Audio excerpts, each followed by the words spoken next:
I think we're ready to start, David, don't you? It's 10 o'clock. Do you want to cover the housekeeping rules to welcome everybody and get them in order like they were so in order yesterday? Yes. Well, good morning and good afternoon, good evening, everybody. Thank you for joining us today. I think it was a very successful day yesterday. I hope everybody enjoyed it. I thought it worked very well. The information I thought was very good. And so today, with these presentations, I think if we can just go over, make sure that we're going to go over the same processes that we did yesterday. Number one, if you're not speaking or presenting at the time, can you please put yourself on mute for everybody's benefit there? If you have struggling sometimes with the connection, turning your video off can help a lot with that, as I found out yesterday. And then the other thing about comments and questions, if you look at the bottom right hand of your computer screen, there's a chat button. You can ask any questions that will keep rolling that everybody can see. Make sure that when you do ask a question or put it into that chat room that you click that it's seen by everybody. And then we can roll those questions in after the presentations are done. So instead of asking questions during a presentation, if we can hold off our questions until after presentation is done, and then we can put these questions to everybody. So again, thank you for your participation today. I'm going to turn this over to Jeff, the middle of the night down there in Australia, and we'll go from there. Thank you, everybody.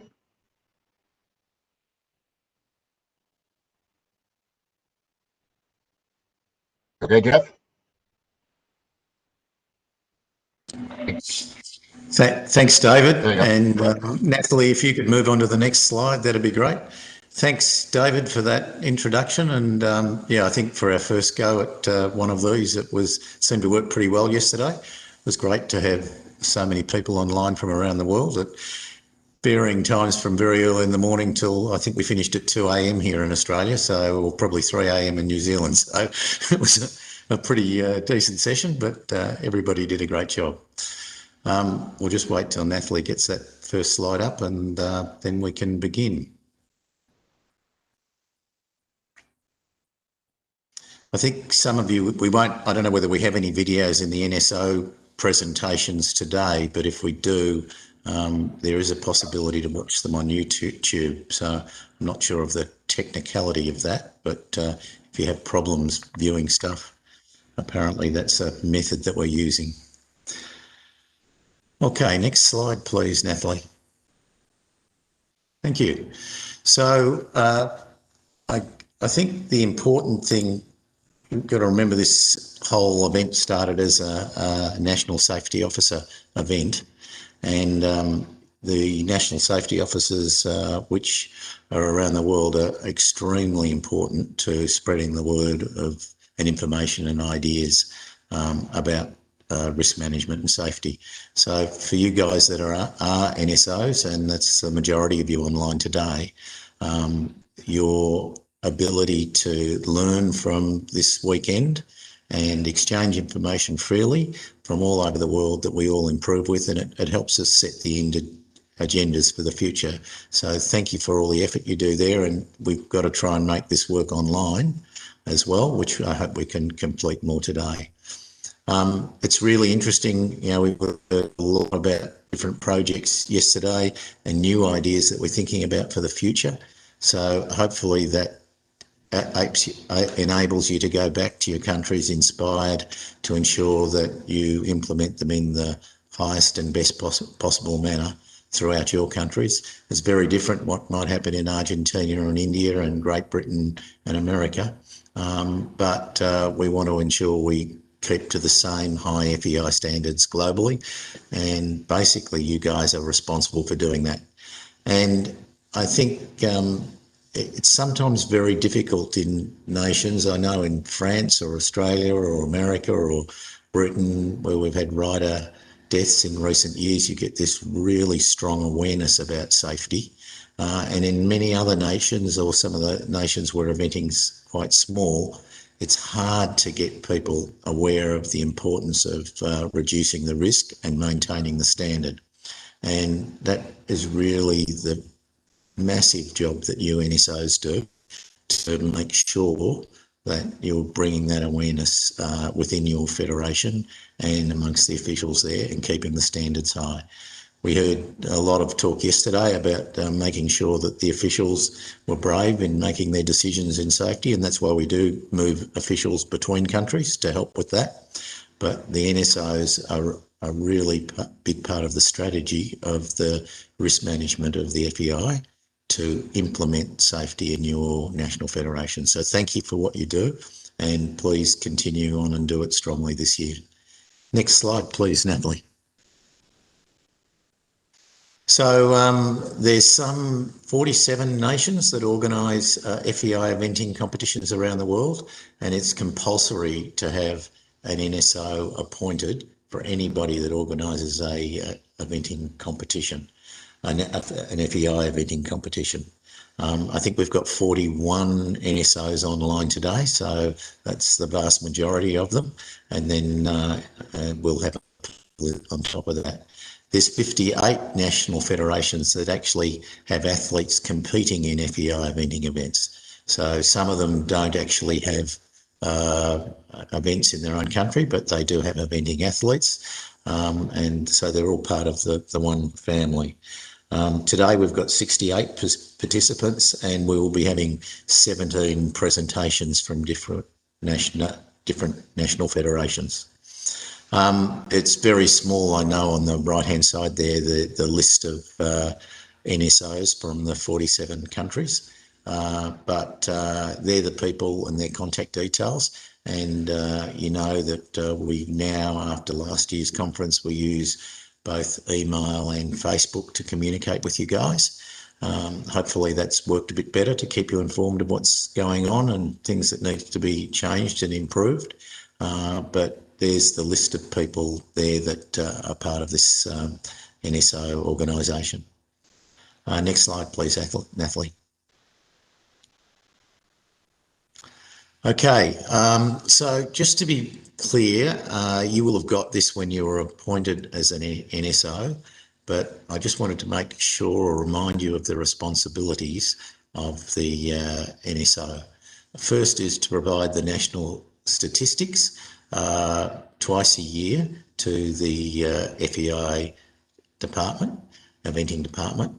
Now, I know they've actually been provided, I think probably by most national federations now. And after this conference, one of the projects that Nathalie and the team at the eventing department will work on is producing those statistics and releasing those to you. So you know we've had the FEI statistics that were released in this past week, but all the national statistics and how you've gone in each nation will be released to you all. And you'll be able to get an idea of how you're going by comparison to other nations. And of course, ask us any questions if you feel there's anything that needs to be done. You are the liaison between the National Federation and the FEI for obtaining all the information regarding international or national, including regional serious accidents of athletes and or horses within 24 hours.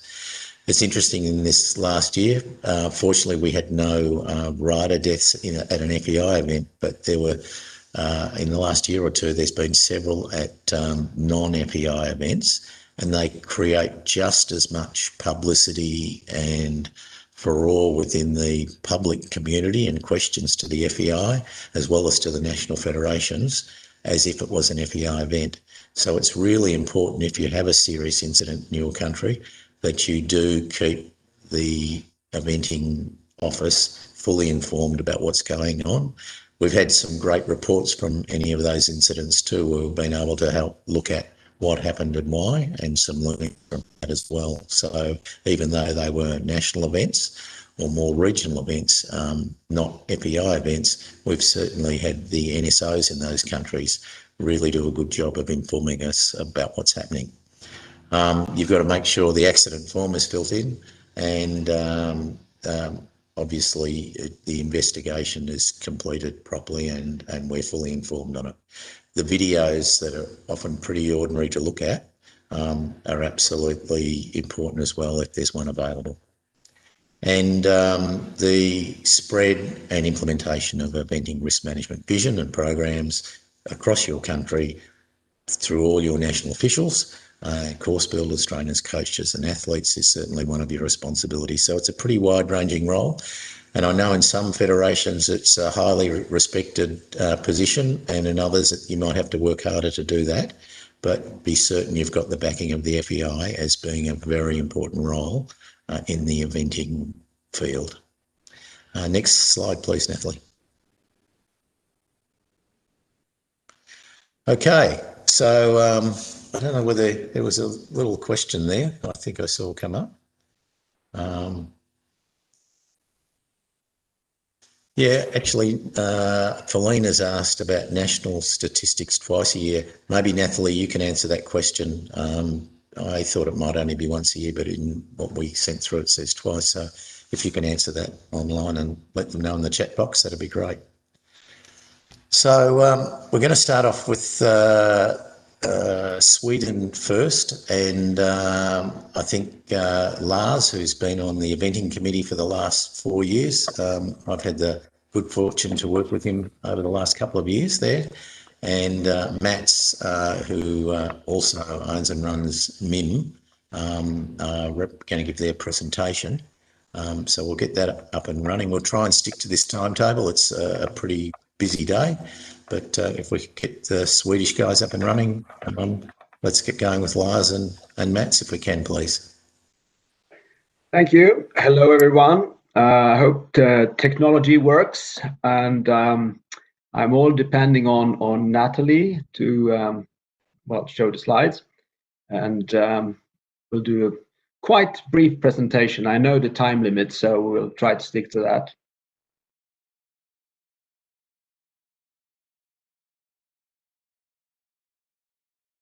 So we have a slide, we'll see. Yeah, so Mats is here also, and if there are any questions, I think we'll try to answer those. All right. So what's going on in Sweden at the moment regarding risk management? First of all, I'd like to say that we are, of course, very grateful that Mats Björnetun invented the MIM system and is now, together with some clever people, David Voss, the Risk Management Steering Group, developing that, and also the manuals, and that it's now spread worldwide.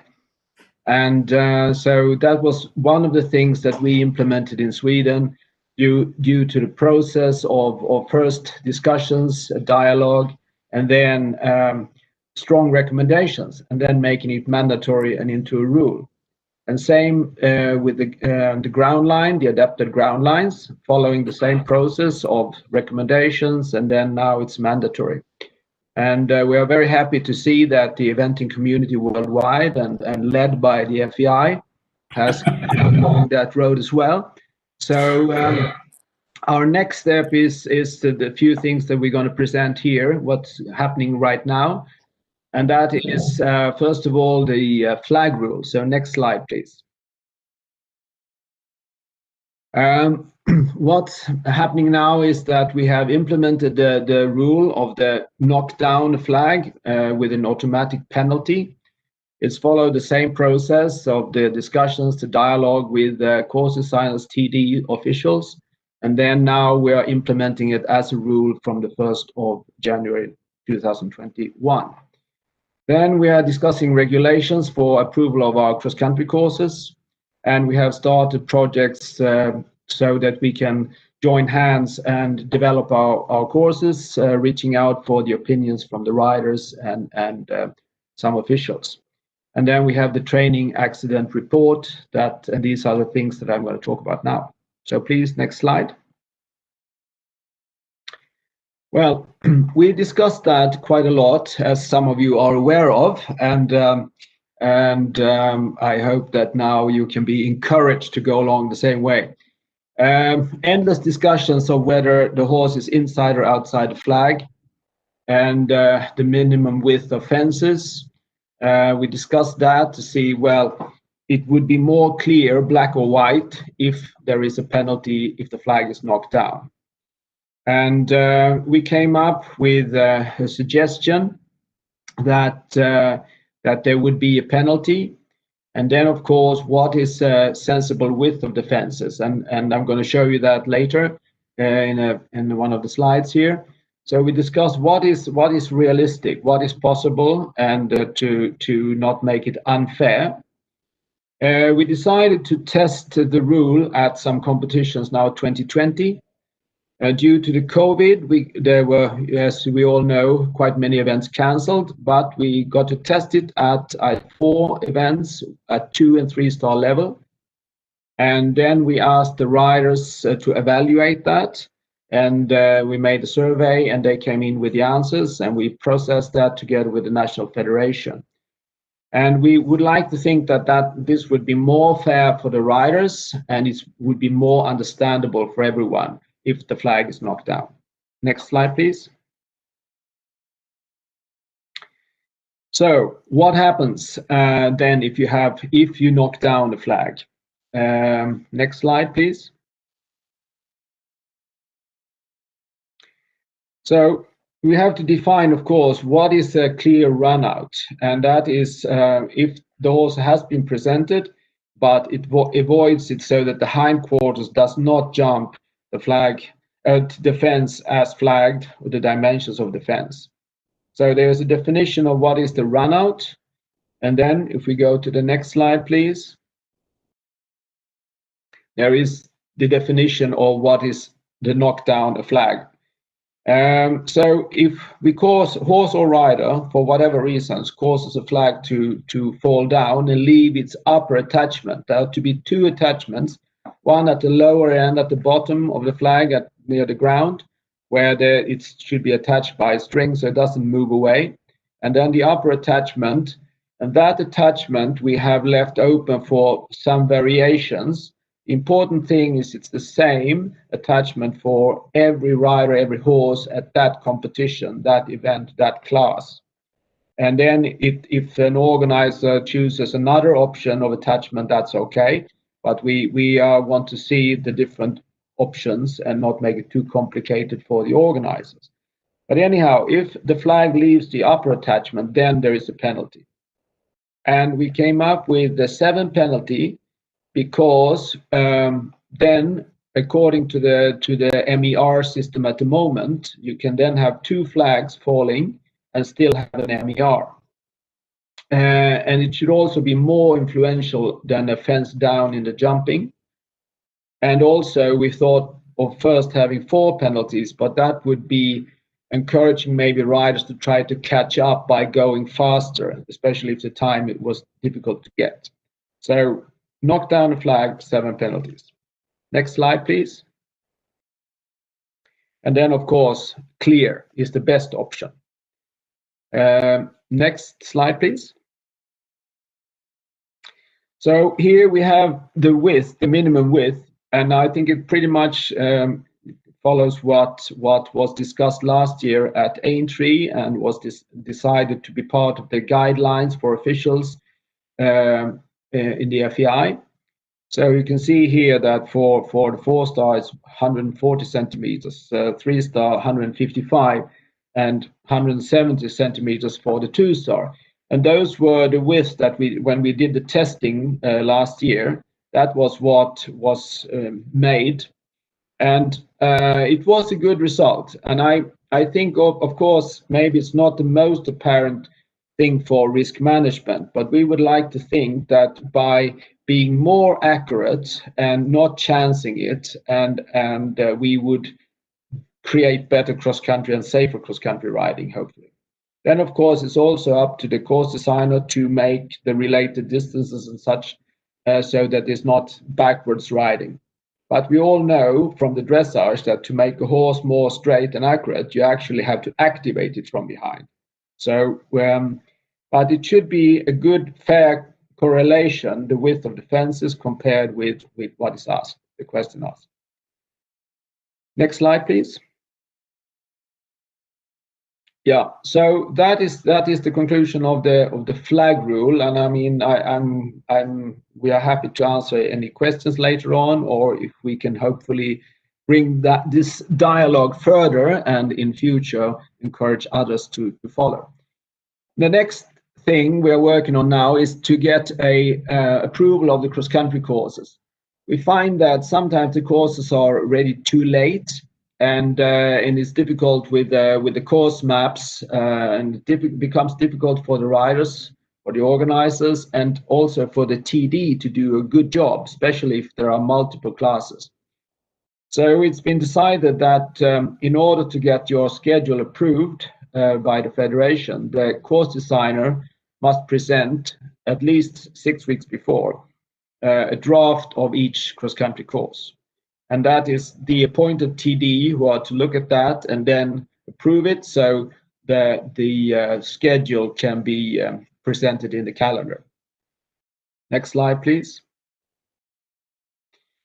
And so then, of course, it makes it easier for the TD to do a job and also make sure that the courses are ready on time. Hopefully then, if there are issues that you can see on the map that it's not according to the rules or to the recommendations in the guidelines, the intensity and taking in account the topographic of the event, etc. And hopefully then that we will be able to do a better job, all of us, because it's the teamwork, as we all know, and as mentioned yesterday, between CD, TD, organizing committee. Next slide, please. So the next step in this process is that we have discussed to have a reviewing team where we are including the head coach, who are support to set the strategy for the future and looking into what is asked abroad at the international events. How do we produce horses, riders for future championships? That we can review the courses and see if they are coming along the lines that we would wish, and also hopefully that we can standardize the format of the course maps sent in, so we can build up a database, and it will be easier to then develop the whole procedure of making these courses and maps. Next step. Next slide, please.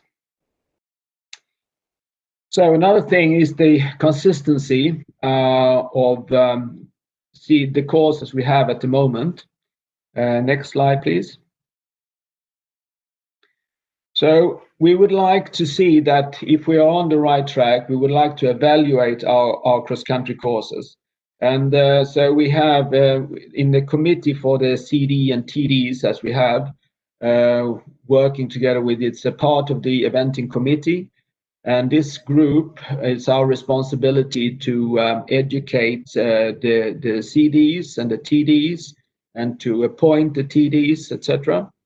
So we would like to evaluate our courses. So we made a survey where we are asking 9 small reference groups of riders, the elite riders, the 2-star riders and the grassroots, and the trainers, the coaches at A, B, and C level, and also the doctors and the vets.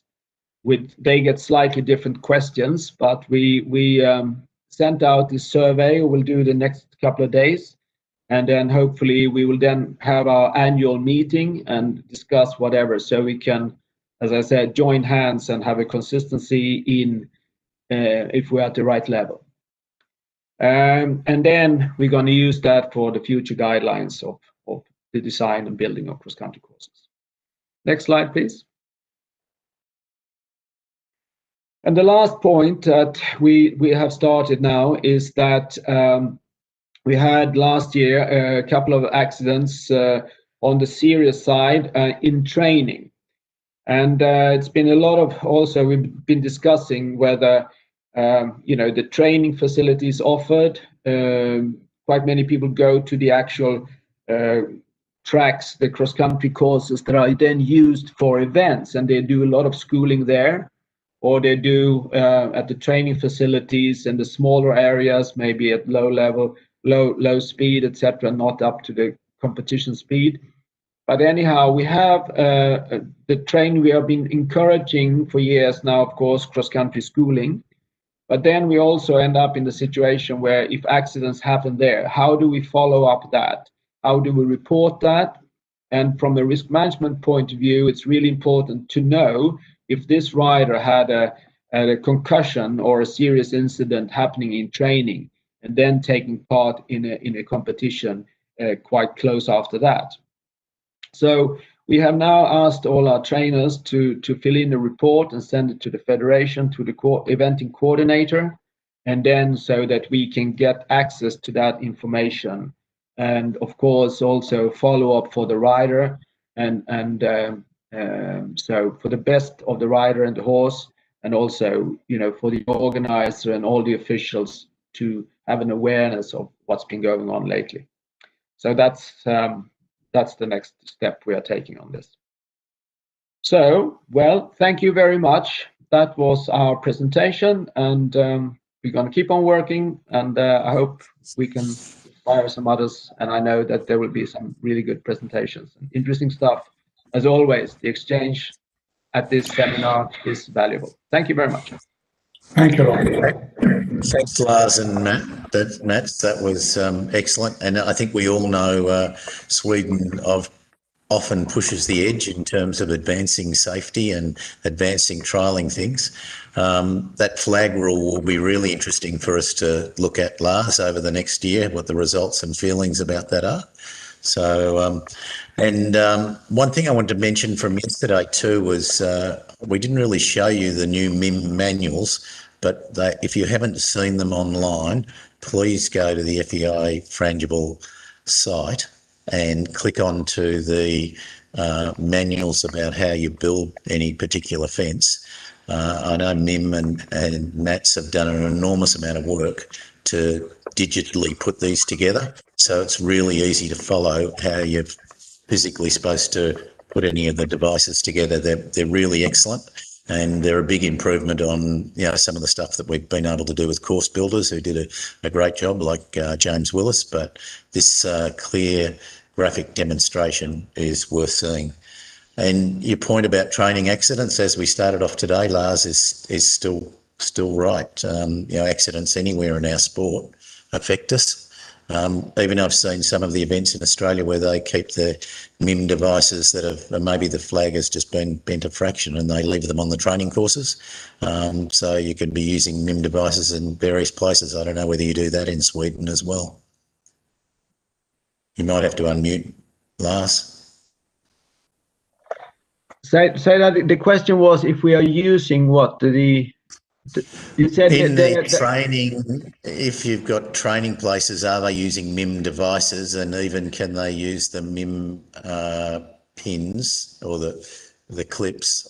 If they've had, we know we have to replace them if the flag comes out slightly. Can they use the MIM clips in that training situation?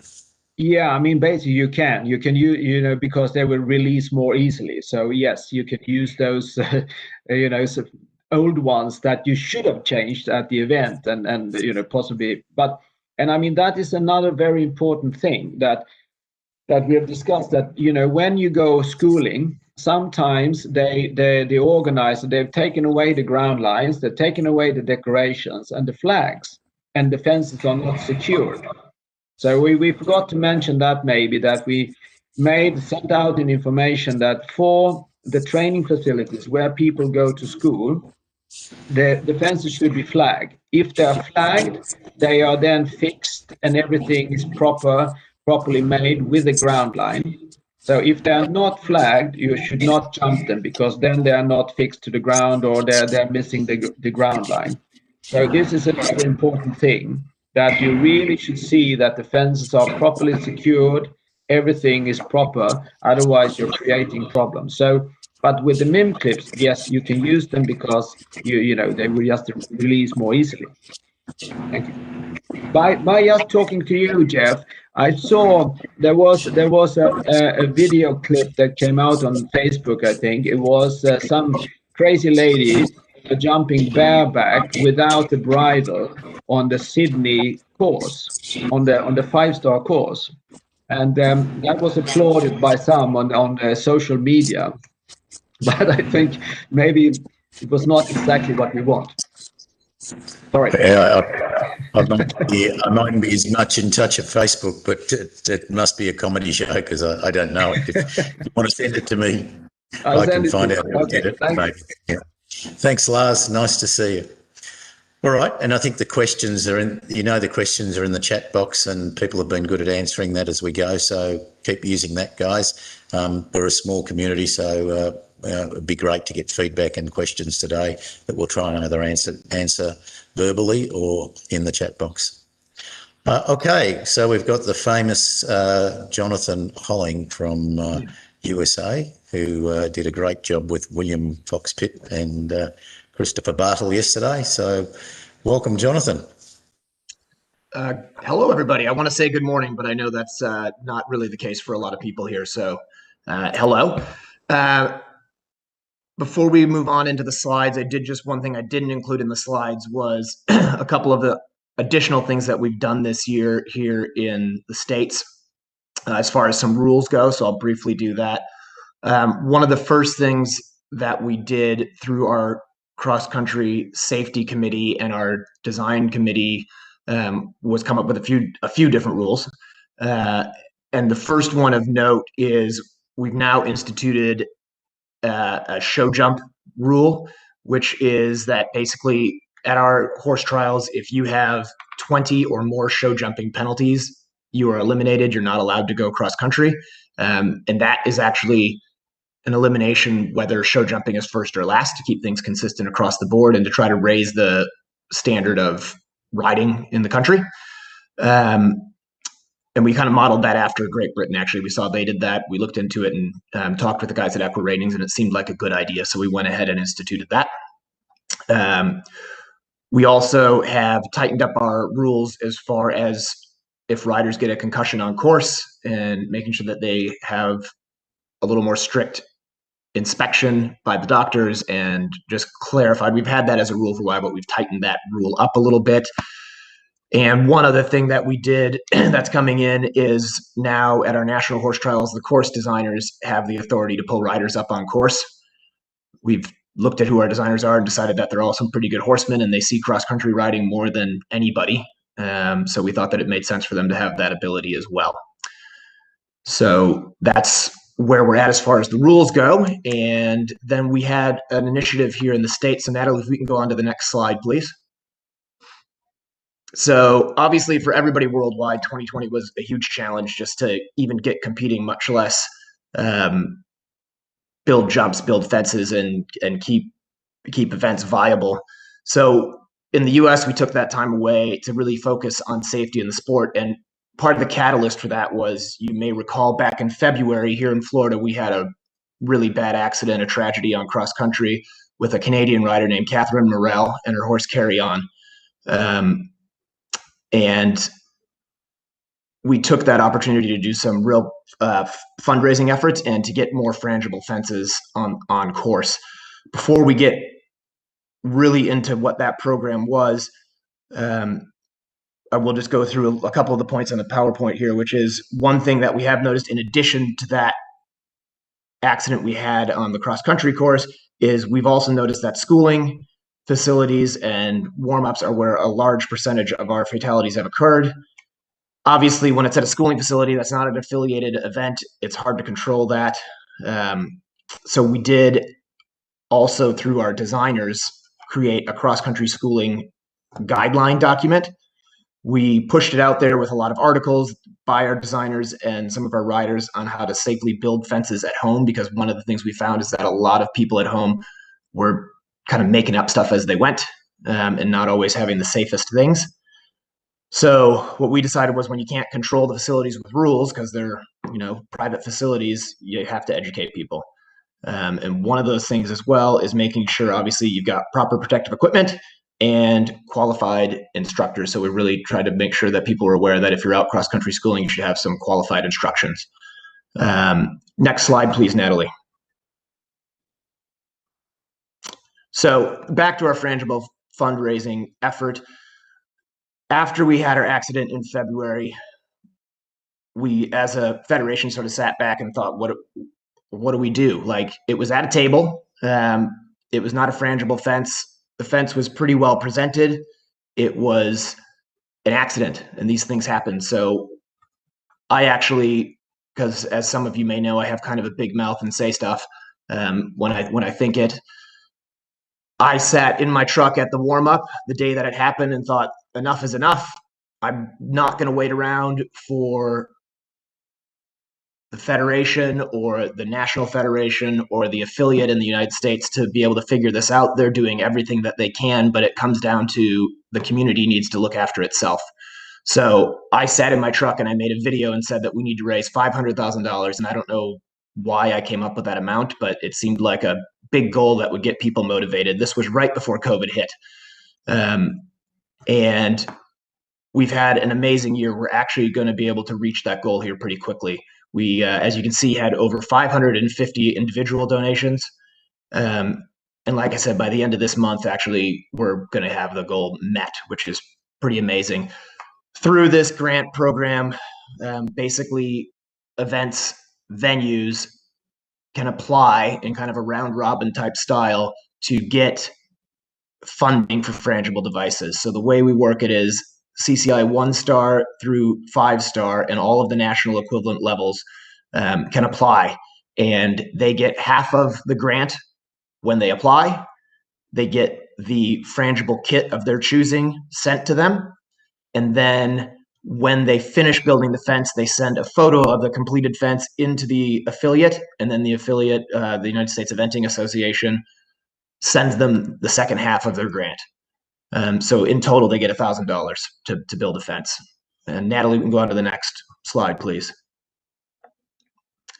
So in the end, in the United States, where we had a year where events were struggling to get money, struggling to be able to build fences, we actually had a lot of fences built.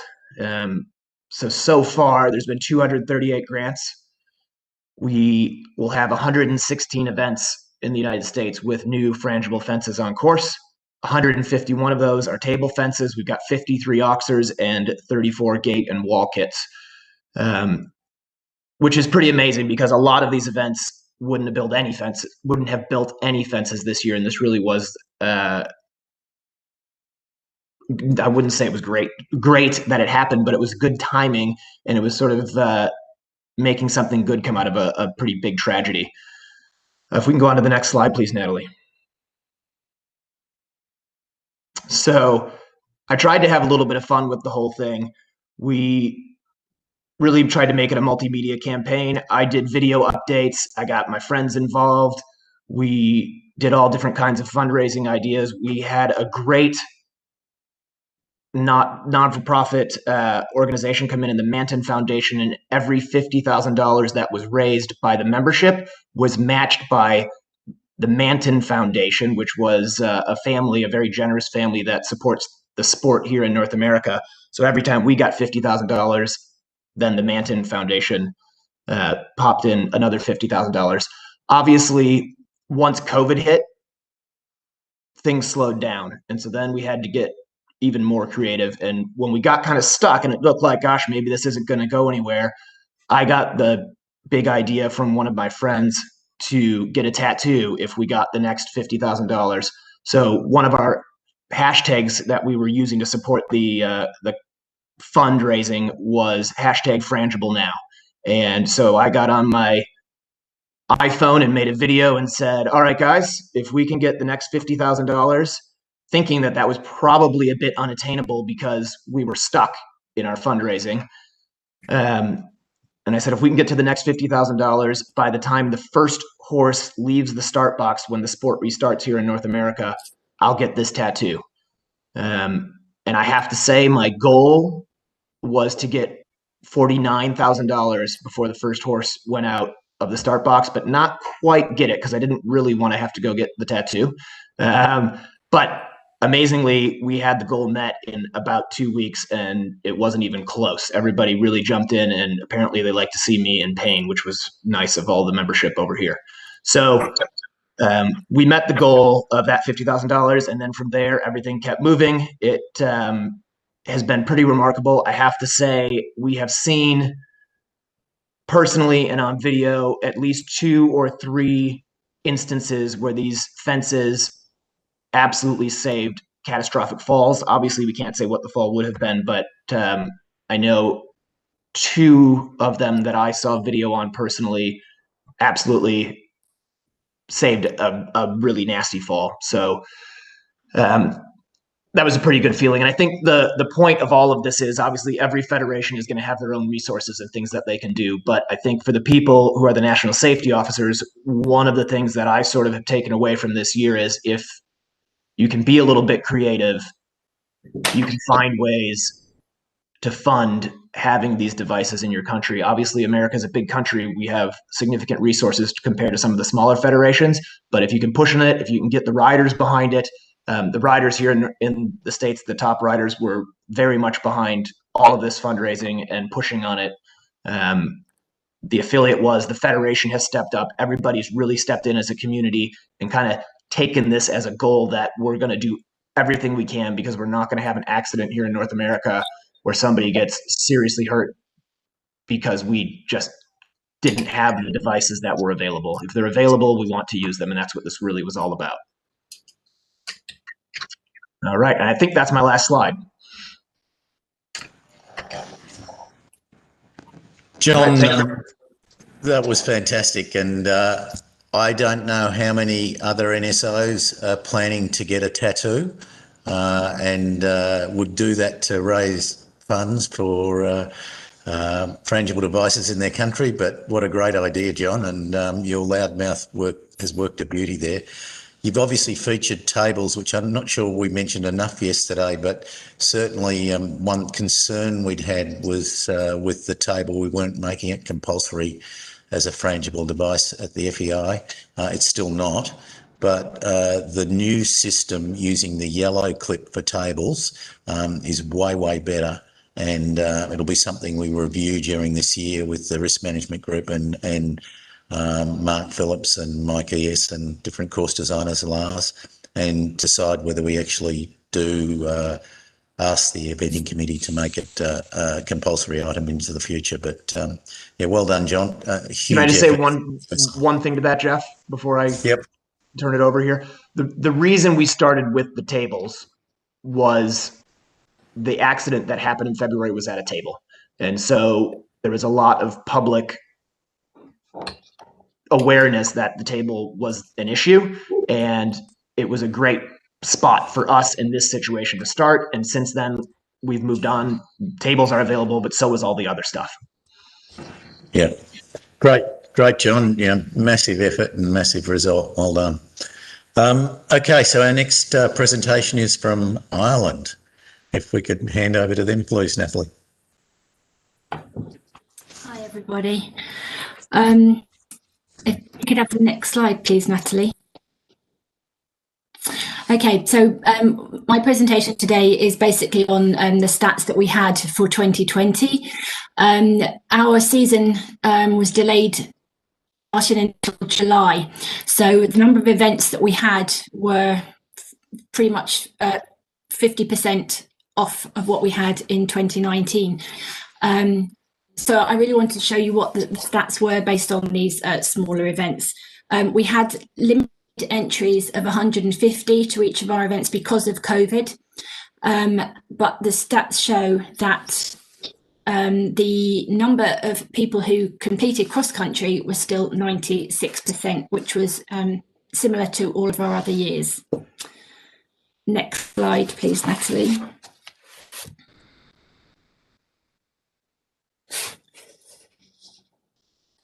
Okay. So on this slide here, you can see that we had 50% down on our cross-country runs, but the cross-country clear rates are going up. Now, whether that is because our courses, which were discussed slightly yesterday, may be slightly less challenging than previous years because the season started too late, that's something that we can manage for this year. But the big number here is that the number of horse falls has dropped significantly since we started using equiratings, which is fantastic news. Next slide, please, Natalie. A new slide that equiratings did for us on the number of times a horse has completed during the year. And we've seen that there was the number of horses that were competing at the lower levels were actually down, but they were up for the 2 and 3 star. Sorry, that's the next slide, please, Natalie.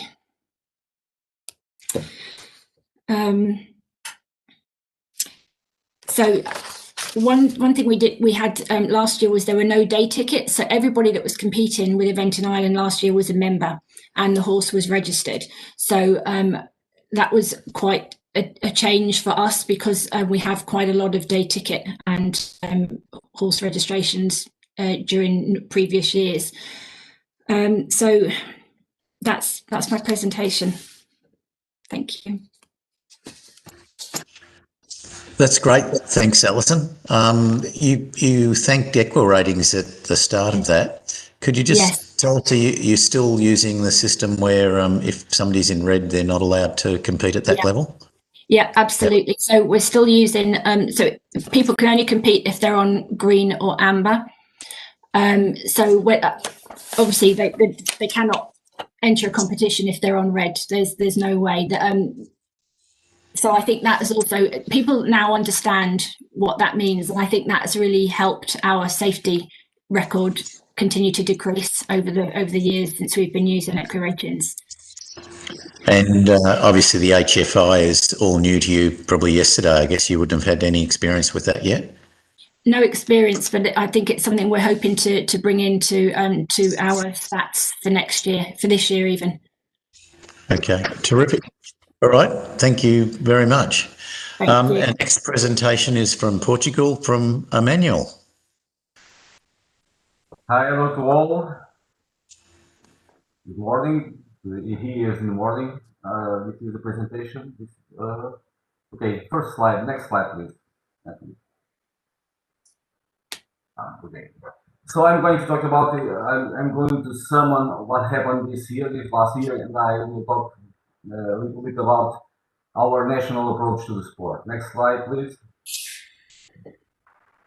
as you know, Portugal is a very small country, but even though we run to 14 competitions in 2 event locations, Barroca d'Alva, that probably most of you already know, is the place where we run the internationals, and one more location at Alter in the middle of Portugal.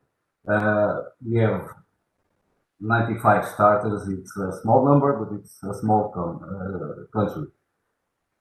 Regarding competitions level, we have two national levels before we enter the 1, 2, 3 star that are the same as the FEI rules. So we have our intro and we have our pre-novice, and usually we invite start at this intro, and this year or last year we run our competitions started at our intro at the highest level was a 3 star. Next slide, please.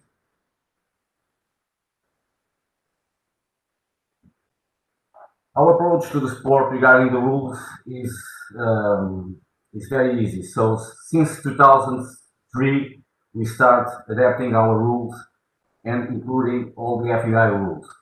It was a gradual process, and by the year of 2013, we already had the rules pretty much the same as the FEI rules. We have our 2 national levels, and then we have the equivalent levels of the FEI rules, 1 star to 4 stars. Our MERs are not the same, don't fall under the same categorization that the FEI, but they respect the spirit of the law, of the rule. So we are aware if the horse and the rider are able to move up to the next level regarding what we have done before. The reverse qualification system is pretty much the same. So, and the MERs in Portugal are valid for a period of 2 years.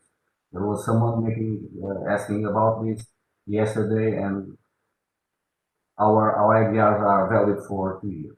Next slide, please. Our course designers, they are very aware about the safety issues to train, to education process, attending to clinics and so on. They now are very busy in understanding what's the best way to build a fence in order to prevent any accident. Regarding the safety issues, right now we only have the frangible devices technology at one location. That location is Barroca d'Alva because it's the location where we run the internationals. But we use the courses in the national events, so we have now about 14, 15 fences with beam systems, and they are distributed on this 2 star, 3 star, and 4 star level. This organization, this organizing committee at Barroca, they are trying to keep record of the incidents for each fence. So if we ask them what is the fence that caused more incidents, they are able to tell us, and what's the problem, they identify the problem. As I told you before, we are making people aware of the safety issues through seminars, through our education programs. We had a clinic almost 1 year, more or less, ago with Mark Todd here, and we bring all the coaches together and talk to them about these issues. But of course, it's not an easy process. We are a very small country. We don't have too many organizing committees, and the associated costs to make this technology available for all. The costs are very big. It's not easy. The mindset that I refer here, it's not about changing the mindset of the coaches. It's about how can I say it? It's about the athletes. It's about the athletes understand that now it's a safe sport. We are trying to build the fences the right way, or we are not trying to build them in the right way. We are putting ground lines in all the fences. So we want to bring more athletes, and we want to make sure that they feel safe. So our main goal in Portugal is about develop the sport, bringing and attracting more athletes, And of course, we believe that safety has a role to play in this, and we want athletes to believe in that it's a safe sport, and they want to come and join the sport together with us. So that's all. If anyone have any questions, I'm available. Thank you. Thank you, Emmanuel. I think that last point you made is really relevant to the whole sport of eventing worldwide because of the way that publicity works now. The safety does play a big role in growing our sport, and if we want to grow our sport, it's got to be seen as being safe. And we know parents and people are not going to undertake activities if it's not seen as that as much. So I think you make a really good point from Portugal also about the whole sport of eventing globally. So thank you for that. Okay. Next, we're going to move on to Australia, and I'd like to introduce Meredith Chapman, who's the National Safety Manager, or NSO, for Australia. Welcome, Meredith.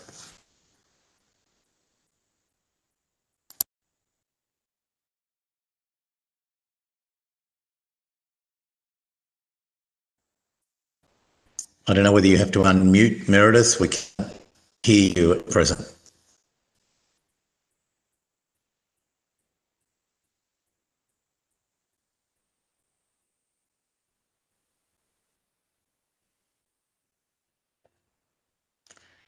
Any clues there, Nathalie? Oh, there she is. I think she's good. It's unmuted. Oh, good. Meredith, Thank you. you there?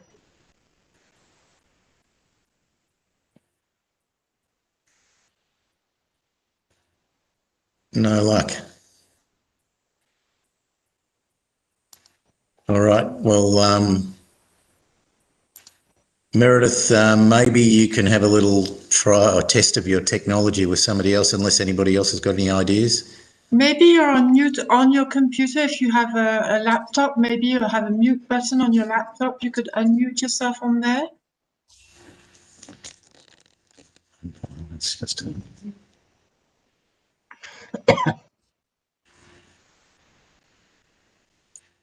yeah, we don't seem to be having any luck. So, Meredith, maybe we'll leave you with your technology to see if you can get that sorted. And Nathalie, if we could, I think our next one today is the Japanese Federation.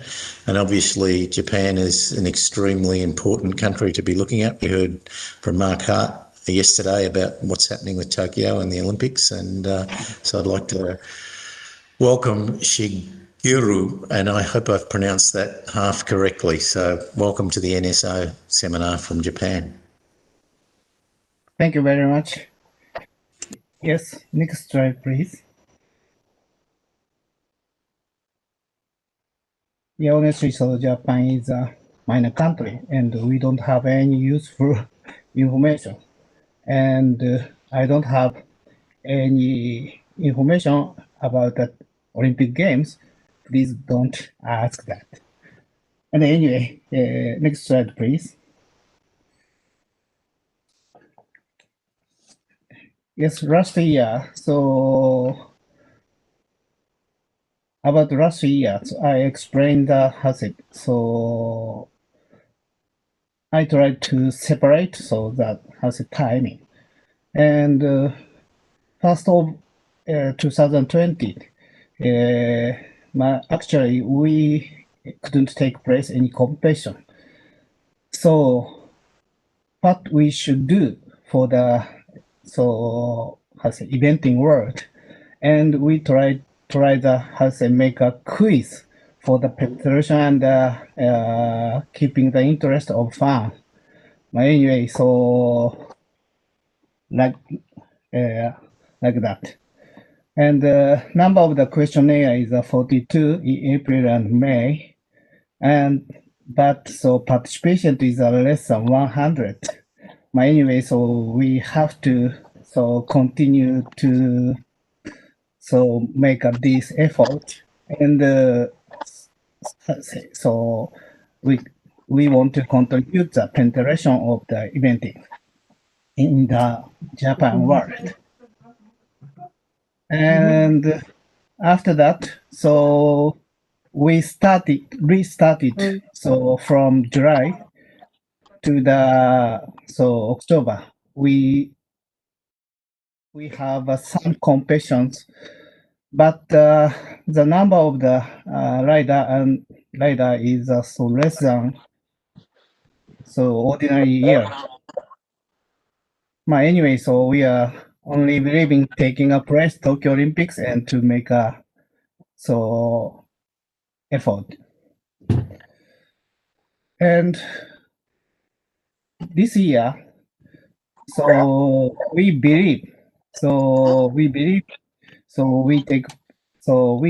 can take place the Tokyo Olympic game, and we try to do our best for that. And furthermore, we should think that after Tokyo Olympic Games, and we have Asian Championship 2026, and so we will start to prepare this big event. This is our theme. Sorry, so honestly, so we don't have any useful information for you, but anyway, so we try to do the best for the penetration of the eventing into Japan. Thank you very much. Thank you so much for that explanation, and I think we all have our fingers crossed and are very excited to see that you will be running a fantastic eventing competition at the Olympic Games at Tokyo, and we know the preparation that the country has put in over the last 4 or 5 years to get ready for this has been enormous, so we wish you the best of luck this year. Okay, so our next presentation is from Spain, and Felicimo is going to present from the Spanish Federation. So welcome today. Thank you very much, Jeff. So first of all, I want to express my gratitude to be in this meeting once again. I think the presentation for yesterday was very, very useful. So thank you very much to the FEI, because this is a very useful meeting for us. Next slide, please. So this is the main actor for us this year. Talking about eventing, the repercussion of the COVID was very, very high in the eventing as well. So it has been a very big challenge for us, because there are consequences in all of the plans of the eventing. Next slide, please. So the final results for us, speaking about the starters, is we have 19% less participation than the previous year, as you can see in the slide. Next slide, please. If we have the comparison in the previous years from March to July, in this period, usually in Spain we have around the 40% of the starters, and we lost these figures this year. Next slide, please. And the competitions as well decreased 20%, more or less the same average than the starters. Next slide, please. And the period that it is impossible for us to organize competition, during the previous year, we have around more than 40% of the competition. So it means that we lost during the period of March to July 40% of the competition, but really at the end of the year, we lost only 19% of the competitors. What it means this? Please, next slide. So we made a very big effort in the organization of the competition in the period we could do it. So it means that the period of in summer period, that it is the temperature is very high in Spain. We organize competition because all the stakeholders in Spain, riders, owners, organizing officials, really they wanted to organize competition. They want to follow with the cross country test, with the eventing. So for us, it means that all the effort it's in order to organize more competition and to lose the low level that we can do it. So during, for instance, in summer, I already said it's a high temperature, so we organize in 2-3 days. We start very early in the morning in order to avoid the big temperatures and so on, and to continue with the competitions. And for this reason, we have some rules adaptation, because if we want to organize Spanish championship, mainly in juniors and so on, so we allow in the regional competition to achieve the qualification for our championship, always with the previous approval of the technical delegate and so on.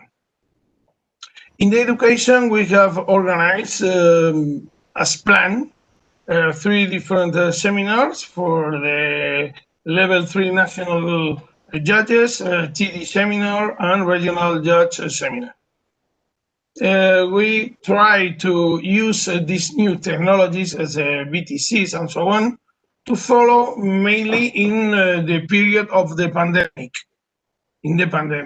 And it was very useful for us because we can take advantage of these new means and avoid the trips of the travels of the officials.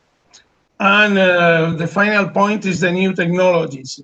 It's in close coordination with I already said that we have a lot of opportunities to use this kind of the PTCs, for instance, to have more meetings and to develop the idea of the awareness of the safety and so on. Now we are in the process to use these new technologies, these BTCs, in order to have better seminars and use these technologies in order to discuss, for instance, some topics, and after that, in the present period, only to go to the directly to the cross-country test, only to the dressage in order to share the score and so on. So I think that it is very good for us to have the opportunity to improve our courses with these new technologies as the BTCs and so on. And we, during the period of the pandemic, all the stakeholders in the eventing, they organized some meeting, Instagram and so on, some interviews with riders, with officials and so on. So after that, we have, and I have as a national safety officer, one small program in Instagram, and every week I speak about these kind of topics, about 5-6 minutes, in order to spread the awareness of the safety in the mainly in the riders and in the coaches. So this is all the point that I have. My final idea is my national federation has made a very big effort in order to continue with the competitions. It has been a very hard day, a very hard year for us, but we are very, very proud that the figures are not very bad in comparison with the international and another federation figures. Thank you very much. Bellissimo, I think that is just a fantastic result. I think we all know Spain has been hit very hard by the pandemic, and obviously, like many places, you were closed down for quite some period. and to end the year with just 19% less competitions is an amazing result. So congratulations. And also the initiatives you're taking during the pandemic to get people to learn and communicate better and improve and follow the FEI guidelines better is really, really good. And it's hard in countries like Portugal and Spain to do that, I know that, but very well done to you, so thank you. Thank you. Just, Meredith, can you see if you can talk now? We can't see your face and we can't hear you. Can you hear me? Try again? Can you hear me? Can you hear me? We can hear you now. So if we could put up the Australian presentation, that would be great, please, Nath.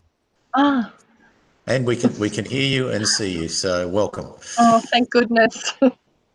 Meredith Chapman from Australia, guys.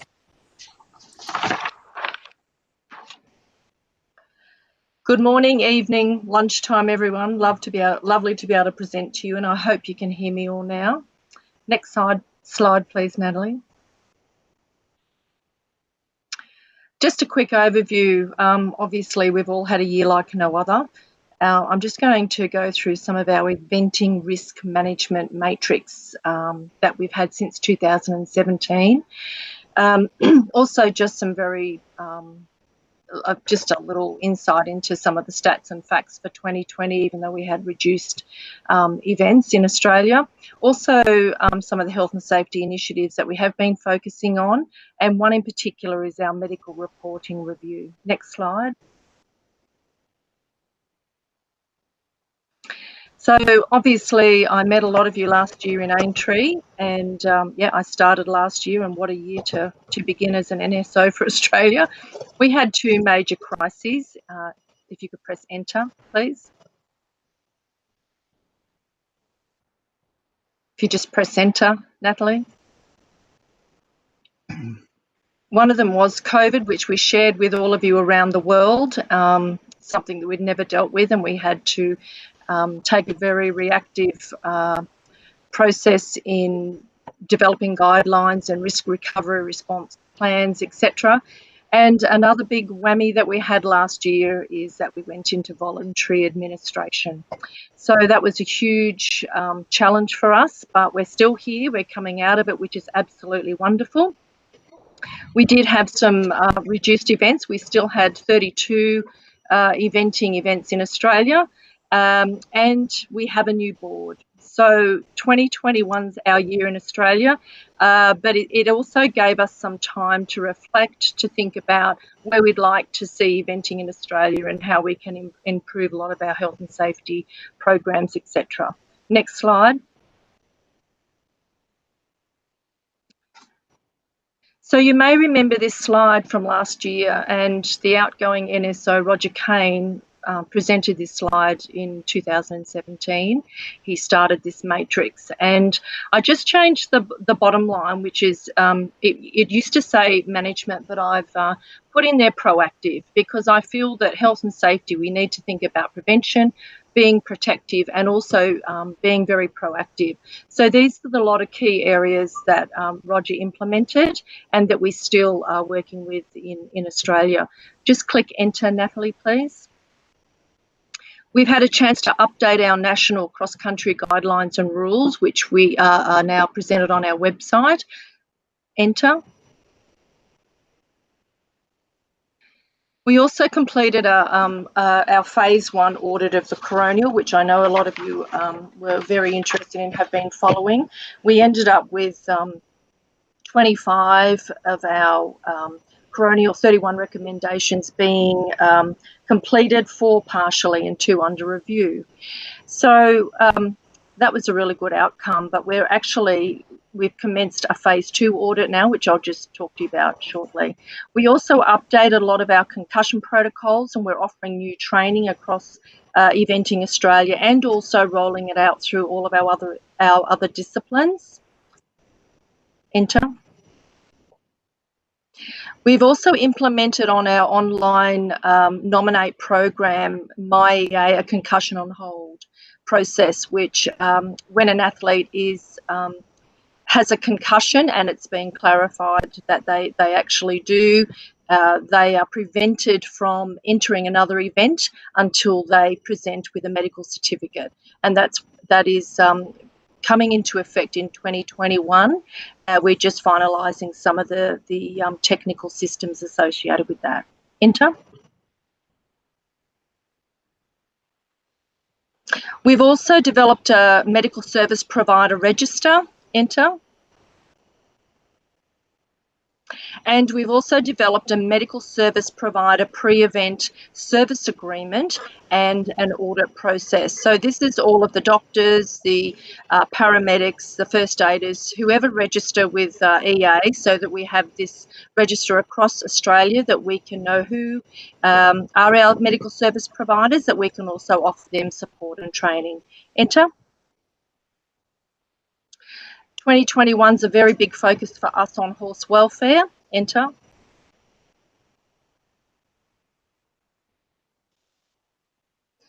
We've done a competitor survey in 2020, and we're analysing those results this year. Horse falls, we're also focusing on our injury analysis as well. Enter. Event debriefings, particularly dealing with COVID. We've touched base with many of our organising committees and officials following an event, just to see how they've coped, and offering a debrief that we can chat about how we can continue on and improve. Enter. National Critical Incident Management Team, we have commenced that, and we'll be finalising some training this year. Enter.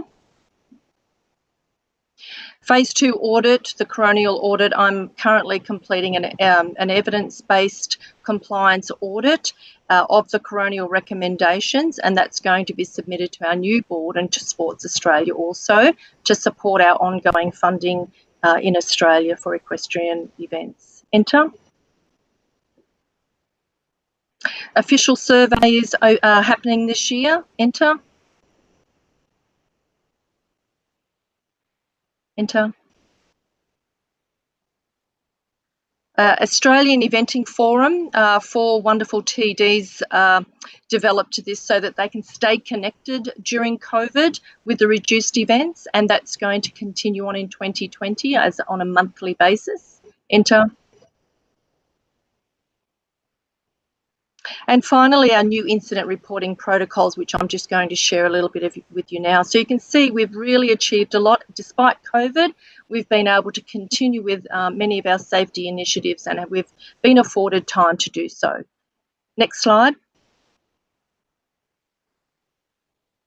So just with some of our stats, we obviously had about a third of our starters this year in cross country, still had 32 events, 214 rider falls and 13 horse falls. Enter. Mainly we identified that the falls were either horse refusal or a rider had lost balance. Of all the falls, there was only about 3.3% of minor injuries for both horses and riders. So we didn't have many significant injuries, which was fabulous. 20% of all of our falls were reported to be on the flat, and 29% of the 185 jump falls were associated with a combination fence. Enter. And we did also monitor our additional falls. We had 113 of these, so these were within show jumping and dressage. And as you can see, just some stats there, we identified that we were having falls in the warm-up areas in both show jumping and also dressage, and in the cross-country warm-up. So as Jonathan and others have identified, it's an area that we need to invest maybe some more time and research into, and development of how we can prevent this from happening. Enter. And certainly our TDs have been doing a wonderful job this year, especially reporting the frangible devices. We have been offering them lots of support and training, and the collaboration, as I've said, and improving communications. And that just keeps consistency across all of our officials throughout all of our states in Australia. Next slide. So just some of the initiatives that we've implemented, I've certainly looked at our overall health and safety management system from a national perspective and how we can consolidate a lot of the processes that we do. We are continuing to work on that. We did a significant review of our Annexure D within our eventing rules, and I'm just going to share some of those changes with you.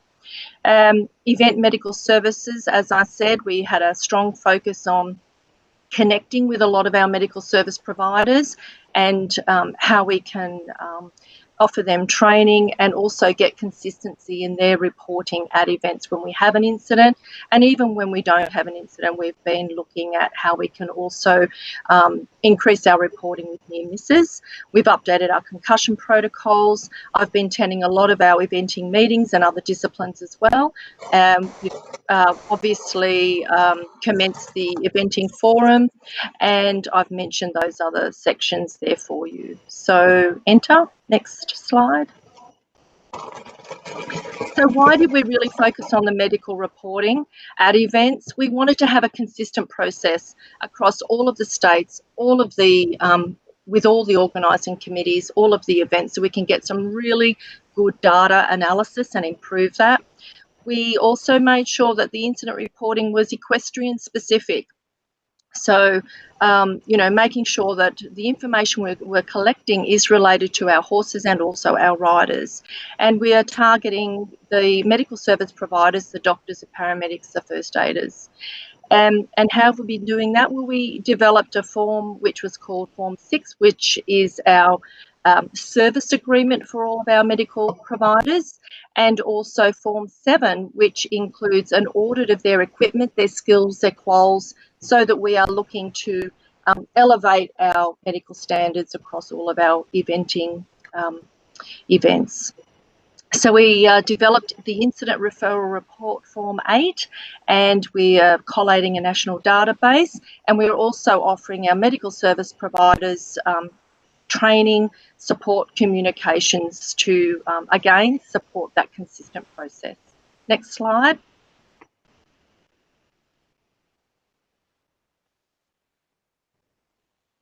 This is just an example of Form 8. It's an incident, but also a referral reporting form. What we often found following discussions with the doctors is that if an athlete was injured and they were transferred out with an ambulance or a flight, that they didn't actually have an opportunity to afford the medical services that were attending some information about that athlete. So this is going to meet that requirement. It also includes concussion, and it's all on the one form, and it makes it easy for everybody to use. It gives our best practice is for them to keep a copy, and also I get a copy being afforded to me every time we have a medically treated person. And so we developed it either that it can be a triplicate form in a paper copy, and it's a booklet that people can physically complete, or they can have it for free with a jot form, which is an electronic form that they can use on their computers, iPads or phones. So you can see there's some specific vital sign information, medical history, whether the horse was stationary, trotting, cantering, did the person wear a helmet, were they mounted, unmounted, etc.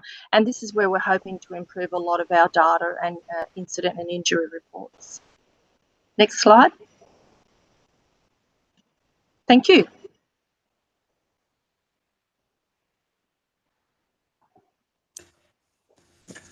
Thanks, Meredith, and thanks for the work you're doing in Australia. I think one of the interesting things Mark Hart brought up yesterday was the new 21 guide on medical requirements at eventing competitions, and it's considerably stepped up from what it had been in the past. And as he said yesterday, it's not a rule yet, it's a trial, but for all of your NSOs, I think it'll be really important to give us feedback as to whether that is practical or not in your countries going forward to meet the requirements, because eventually I'm sure we will want to make it a rule to make sure the medical requirements are strong at FEI venting competition. We know specifically from the two events in Australia where you would have expected it to be good, where the riders did pass away, the medical system wasn't good enough. I don't think it would have made any difference to the riders, but if it could have been better or could have helped, then we didn't have the right resources. So I think any feedback that you get on what the guidelines are now, back to the FEI, which can come back through the eventing office, I'm sure, Nathalie or Katrin, or to the medical. We'd love to get that over the next year. I don't know if you want to add anything to that, David or Katrin? Doesn't sound like. Yeah, sorry. Yeah, go on. In regard to the medical requirements, yes, I think it was important to identify, thank you, Jeff, that these are just preliminary. There are some very specific guidelines and rules that would actually influence a lot your organization with the appointment of a CMO within the federation and also for each event. So I know in different countries, like in France, you have different medical systems, and this is what we're really trying to sort out and just list so we can find a way to improve the whole medical kind of overview of the event and also the reporting, because this is where we fail a lot, is to get the reports back and to get the information back in regard to the medical side. So that was just an addition. Thank you, Jeff. Great. Well, we'll get some learnings from Australia as they were improving it here, and I'm sure there's plenty of countries that are doing it well. But for all of us, we need to keep making sure we've got the right medical care at events. So let's keep feeding back on that. Okay, so we're now going to move on to the Netherlands, and Gert Neighbour, who's one of our risk management steering group members. Thank you, Gert, is going to present to us on what safety things are happening in the Netherlands. Welcome, Gert. Yeah, thank you, Jeff. I hope you can all hear me. Yes, I suppose. Yeah, that's a yes. Okay, thank you. Yeah, I want to focus in this presentation on the safety devices we use in Holland. Natalie, can you go to the next slide? And to refresh your memory, we already work on a device in 2001 after 2 horses died in Boekelo. The government gave us the choice, work on a plan to save horses, to make the sport safer, or stop. And that was the moment we produced a breakable pole. It's used already 20 years now, and we showed it in Copenhagen in the first international safety meeting. And 2013 we tested for FEI improvement, but 2015 we stopped effort to gain the FEI approval, and there was one reason to stop that. To gain the approval. Next slide, please. For a breakable pole or for the MIM system, you need an objective definition of when a pole should be replaced, and that's missing in the Dutch pole. It's getting older, it's used several times, it's getting weaker, so there is not really an indicator, as the MIM has the flag. When the flag goes out, you have to replace it, and the Dutch pole, they don't have it. And that's important when you penalize it with 11 points, as in the FEI rules, but it's not important for our national rules, because we are not penalized when you break a pole, and yearly 5 till 10 poles were broken. Even in the lower classes, horses walk through it, etc. but you're not get penalized. Okay, next slide, please. Yeah, Dutch ball, cardboard structure with special waterproof coating, and it's produced under the ISO standards to ensure that the ball breaks at the definite load, definite horse impact. It's lightweight, durable, affordable, available in different natural colors. And it's also available in different sizes, and it makes it easy for the course designer, because he has to make a frame, and a frame you can put a few days before competition. You put the ball in, and your fence is ready. Next slide, please. Yeah, we had a lot of discussion about the Dutch ball after not getting the FEI approval. Do we do this process, or do we have to stop? But we decided to continue this. Several reasons. It's positive for horse welfare, and it's also very positive for the image of the eventing sport in Holland. We have a critical community. When something happens on Facebook, it's really very nasty. And if you explain to the especially not horsey community, we use the breakable pole on some fences, then it works positive for us, and that's the reason why we kept it in our national sport. Next slide, please. The distribution, we set up a distribution center, and they deliver the poles to all national competitions, 80 centimeters to 110. And they delivered it 14 days before competition, and after the competition the poles are collected and delivered to the next competition, and they make a quite strict schedule that they deliver it in the competition, what's in the area. And so we keep the costs low, and each competitions receive a standard package of 18 poles, sorry. So they can make several fences with the Dutch ball. Next slide, please. So in our national sport, we use it. It's compulsory up to 1 meter 110 classes. Higher than 110. Oh, here's up to. It means higher than 110 is always FEI. So not with Dutch balls, but with the MIMs. And the use of the MIM it's an important topic at this moment in the refresher courses of our judges, course designers, TDs. We only use MIM devices which are approved by the FEI, and for our national competitions it's free of charge available. It's all paid by the Dutch Safety Fund. Next slide, please. The funding for the safety devices, oh, that must be a C instead of a S.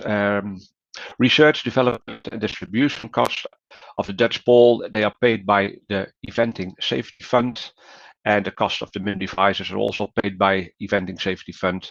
And it's filled by riders. Riders pays €2.50 for each eventing start, and that's lead in the fund. Great respect for Jonathan Holling's action to raise money for the eventing sport. We have to think about it to do the same in Holland. Guideline for national course designing. That's an important topic also, because it's a very important document for our national course designers, mostly volunteering, only building one course a year, so it's very difficult to reach them. It's based on the FEI guidelines, is covered the 80 centimeter classes in the 110 classes, and it's also a manual, the manuals into the guideline for the frangible and deformable obstacles. Next slide, please. Well, this is about how we use our safety devices. Thank you for your attention. Thanks, Gert. Well, I think if everybody heard Gert, then did he agree that he was going to get a tattoo like John has, if you raise a certain amount of money in Holland as well. Is that a thumbs up, Kurt? Well, I can show my tattoos here on camera, but I don't think I make friends with that. Good on you.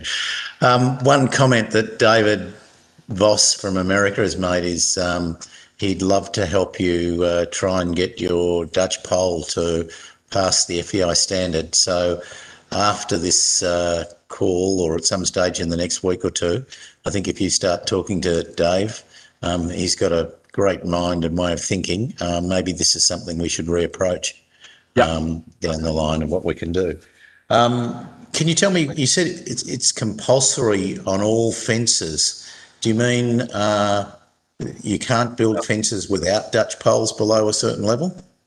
No, maybe I said it's compulsory for all fences. I mean it's compulsory for all courses, and it's the same as the MIM, open access, uprights with space between the highest pole and the open. It's compulsory, not all fences. And what does the pole cost? It's about €80. That's the cheapest, and if the diameter is going to 50 centimeters, it's about 130, €140. Okay. And have you measured, do you think it's helped reduce falls? Have you got statistics where you think it's helping to do that, or only anecdotal evidence? Maybe it's not reducing falls, but it's reducing rotational falls, because when the horse hits the pole really hard, the fact is the same as with MIM clip. The pole breaks and it go away. The difference is the poles, it's vertical or horizontal force, it always breaks, and the MIM is only the horizontal force. Especially in the lower classes, when you have young horses, they jump a little bit out of control. Sometimes they're landing with the backhand on the fence, and then you see the pole is breaking. Yeah. Yeah, well, I think it's definitely something that we should look at more closely. I think the first part, in your first slide, you talked about it's very important in Holland to save horses and prevent injuries, that the public is very critical of that. I don't think that's exclusive to your country now, and I think it's becoming more of a issue globally for us, and particularly with social media and animal welfare and people perhaps not understanding things with horses. But we definitely want to make sure that we're doing a good job in reducing horse injuries, and particularly serious injuries. And even in Australia, which is quite a horsey nation, where there is horse deaths in racing, there's a lot of uproar on the front page of the paper after it happens. So you're definitely, you're probably leading the way in the criticism often, but I think it's something we have to be very aware in our sport. We need to continue to reduce injuries to horses as well as to riders. So thanks so much for your presentation. You're welcome. Okay, so next we're moving to Austria, and Katrin, lovely to see you again here. Hello to everybody from Vienna. I will tell you the main points about the national statistics and the risk management we do in Austria. Next slide, please. We sadly had, as COVID, only 1/3 of the numbers of competitions, but we had at least half of the starters of the previous years. Our fall rates increased from 3.46 to 3.77. We had only one horse fall. So that's the data. But I was telling you already the last years about a specificum we have in Austria. We have a huge number of rider falls without a relation to a fence. In 2018, we had 20% of all our falls. And I really was analyzing the data, and most of these falls happened because of the riders were out of balance, could not ride downhill, they were too fast, or they were not riding according to bad ground conditions. We really try to sensibilize the riders, the trainers, the judges, and we keep an eye on it. But I was really disappointed when 2019 it even was worse with 25%. So we tried to solve the problem, but solving educational problems, it's a long period process and it will take time. But we kept an eye on it and we did another step. And my colleague, Judith Eisenegger, many of you will know her. She's also an international judge, and in our federation, she is one of the team that is responsible for education, started the initiative Rider Fitness. This is a seminar for the riders to improve. And the content in the seminar is find ways to better body awareness, which has a direct effect on suppleness and, of course, security. The first part is a theoretical background, biomechanics and kinetics, and exercises without horse for a balanced seat. And the second part is practice on the horse, biomechanics and riding lessons in movements on the horse. And we try to get our targets to the implementation and deepening of knowledge and improvement of the balance and the sense of movement. At the first time, we had 30 participants. We will have further dates, and we hope that we can improve, because in 2020, we still had 21% of all our falls that were with no relation to offense. We will also have our seminar in March with all our trainers and judges. We hope that we can do it on site, but we don't know because of COVID if it's possible. Otherwise, we will do it by video conference. So that was just a quick report from our situation in Austria. Thank you for your attention.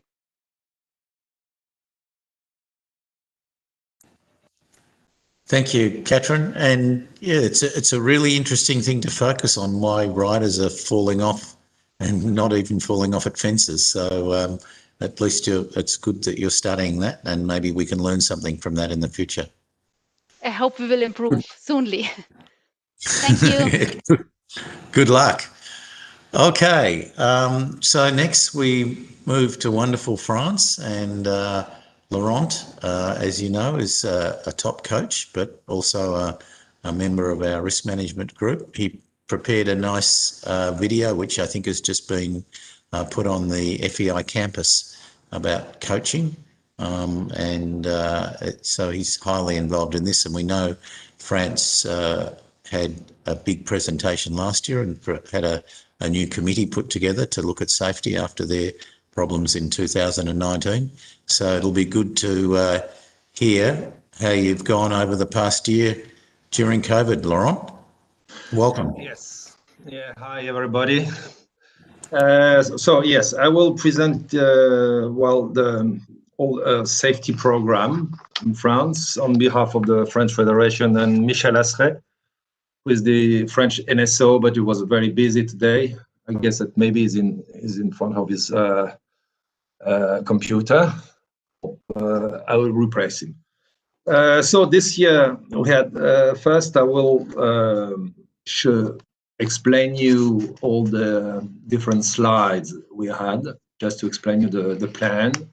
Then I would say at the beginning of the year 2020 we planned several things, and because of the COVID, some have been done, some others not, but more or less I think we are on the right way.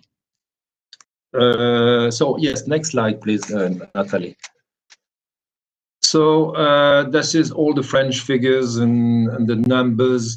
So I would say beyond the numbers, it's quite interesting to remember the distribution of the riders.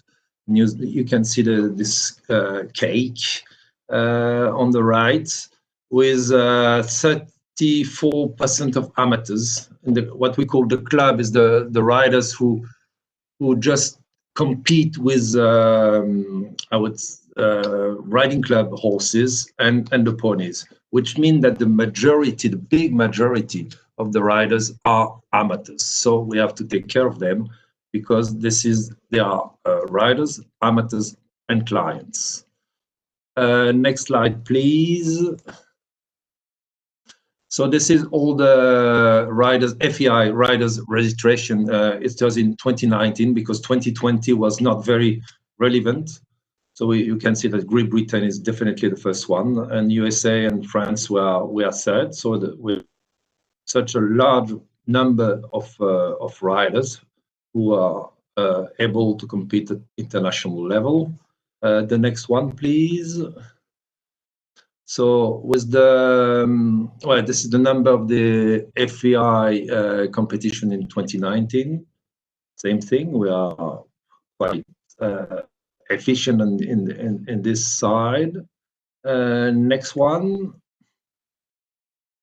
Yeah, so now we are just back to really the plan and all the actions and program we try to set in France. So we had, this is the end of 2019 actions, because we had a bad, well, few bad falls, but especially Thijs Meers has been killed, you know, in autumn 2019, and everybody in France were really shocked, and then it was very suddenly, I think not only the people and the stakeholders suddenly realized that something has to be done, but I think everywhere in the, I would say, the sport world, outside the equestrian world, suddenly say, well, there's something to do, you should do something. Anyway, in October, we have a big meeting with a lot of stakeholders, and we try to include all, you know, the actors, with including, of course, riders, coaches, judges, course designers, TDs. I would say it's a very large panel, and we had a very good help from a lady who comes from the skydiving, which is also a risky sport, and it was very interesting to learn from her. So in December, after this big meeting, we had in December another one. We tried to create, which is quite very related to what we do at the FEI, a steering group, and try to establish what we call a security management system, was systematically designed. And this lady from the skydiving, because they had some accident already in the past, so she helped us just to set this security management system. From that, in December, then in this group, there's just something like 9 people, and we are here just to. I'm the chairman of this group, and we try to manage all the people and the stakeholders around us. So in December, we moved to several different groups with 8 working groups, and all the groups, of course, involved in different sectors, with riders, horses, equipment, rules, officials, coach, obstacles, including, of course, fence building and designing, and communication, which moved one step further to some concrete lines of work with always the same aim: improving safety in the practice of eventing. The next one, please, Nathalie. In January, there were the Professor Fournier, which is a very famous surgeon. He took care of William Foxpitt when he had, I think, William, I'm sure that William remember him, and I think they are still in touch. And he took care of William after his bad fall at Le Lion d'Angers a few years ago. And I think he did a really amazing job. His 2 daughters are eventing riders, so he knows the discipline, he knows the sport, and is really involved in it. You know, he's concerned. And so he made a video, and I think if you use this link, well, it's in French, but I'm sure that you will understand the major points. And it's very interesting, and it's I think it's interesting when you, after all the research we've done with the FEI about the concussion, this is another point, you know, and it talked about the concussion, and which is definitely a major issue, when you want to take care of the riders after the bad falls. Then in February, we send all this some projects and ideas for rules modifications, and we create the FEI, which is French Equestrian Federation, this manual, this guide for course designers, which I would say sticks to the FEI guideline. And I think now, well, after a few, not exactly 1 year, but nearly 1 year, I think all the course designers been really happy, and they say that it's really helpful for them just to have this guideline, which was very in one way simple but basic advice how to build, what kind of question are acceptable at this level or not, and how to help the riders to move up a level step by step. So this guideline has been really helpful for the course designers. The next one, please. Yes, another thing which sticks to the FEI action. We have new full reports with a lot of details, because it helps us to understand exactly what happened and what are the circumstances of falls. Well, it's in French, but I'm sure that it can help if you have a look at it. Next one, please. Yes, in March, so Michel Asseret just visited this company who's to test all sports equipment in many different sports, but especially for helmets, for motorbikes and cycling and whatever, skiing and riding, equestrian. And he spent 1 day just try to understand how it works, what do we need, and it was very, very interesting to learn from these people who are really specialists, and they know exactly what we need, how it works. And just one example, of course, when a helmet broke, you would say, "Wow, it broke," but it must broke. It must break, sorry, because if the helmet doesn't break, the head breaks.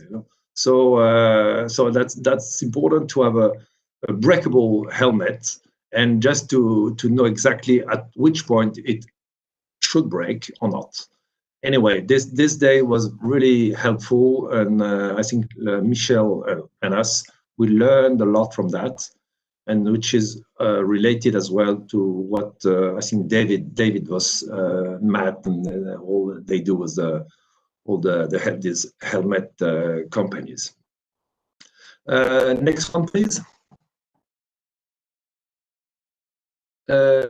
Yes, so this is in May. So we have this a big safety meeting just to try to do a kind of summary of what we did for the last 6 months, and to really try to make some strong proposal to the French eventing committee. And I will quickly, it's on your right hand side, but in French. So I will tell you quickly what we said, which there's just one point which is a bit different than what we do at the FEI. I will explain to you why. We have the 45 degrees sloped, for the normal upright fences. We have some education day for all the course and fence builders, not only designers, and we try to teach them how to fit properly all the safety system of devices. We ask now the eventing committee to because to implement the official coursework with the course designer, because often on the one day the grand jury has no time to do it, but the course designer is on the showground. And I remember, we all remember in the past, you know, we had a lot of official coursework, and I think it helps many riders who are sometimes on their own on the showground without coach or anybody to help them. And I think this official coursework, I think can help these riders. And I think it's a good time just to share between the riders, between the coaches, what we think about the course. And sometimes it can help just to avoid anything wrong. Anyway, we have, again, of course, education of the course designers. And we have, same as the FEI, this follow-up. And when a course designer has more than 3% of falls or 25% of elimination, there's a follow-up, there's an alert, and the French Federation, they call the course designer, they ask them to explain and to make a report just to try to understand why there's too many falls or too many eliminations. Then this is I would say the only difference in the rules between what we do in France and at the FEI level is the penalties given to the I would say to the safety, when a safety device is broken.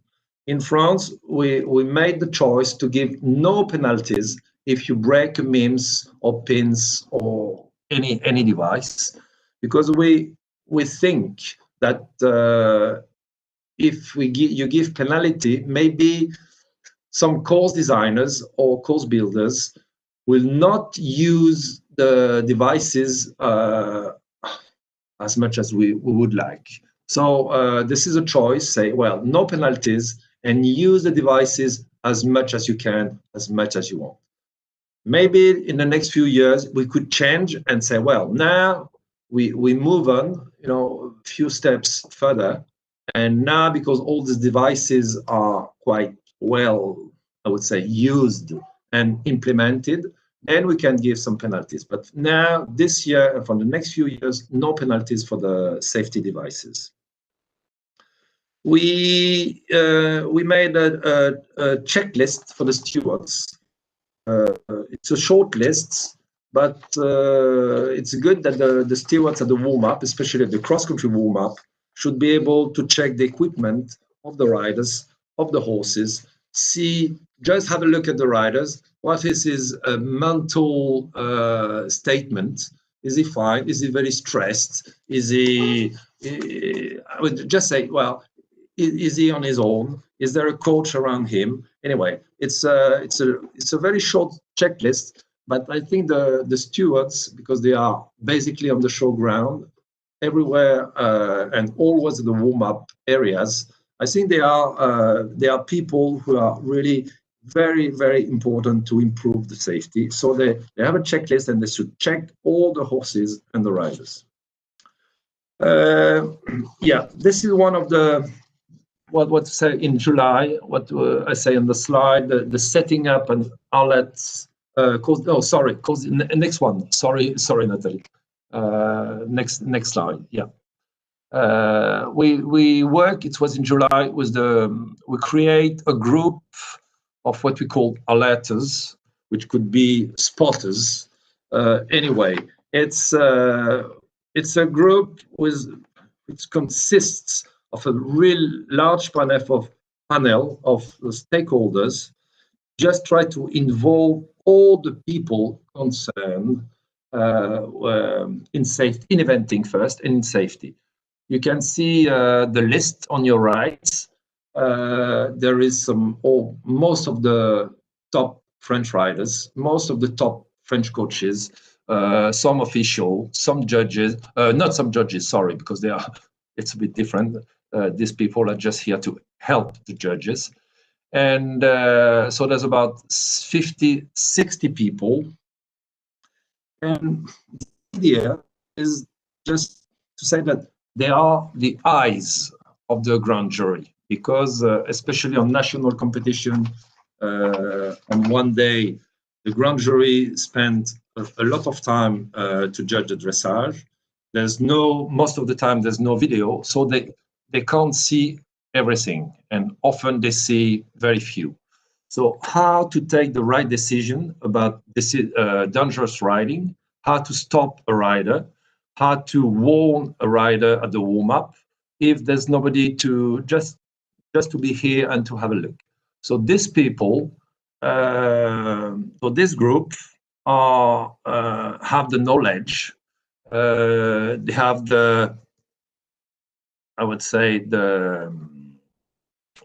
sorry, I try to find the right word, but anyway, they have the knowledge, the people around them will trust them, and if they say something, that they will be heard anyway. And if at the warm-up, they see a dangerous situation, a horse or a rider which is obviously out of control with several bad jumps, they should call the grand jury quickly and just to say, well, there's something going wrong.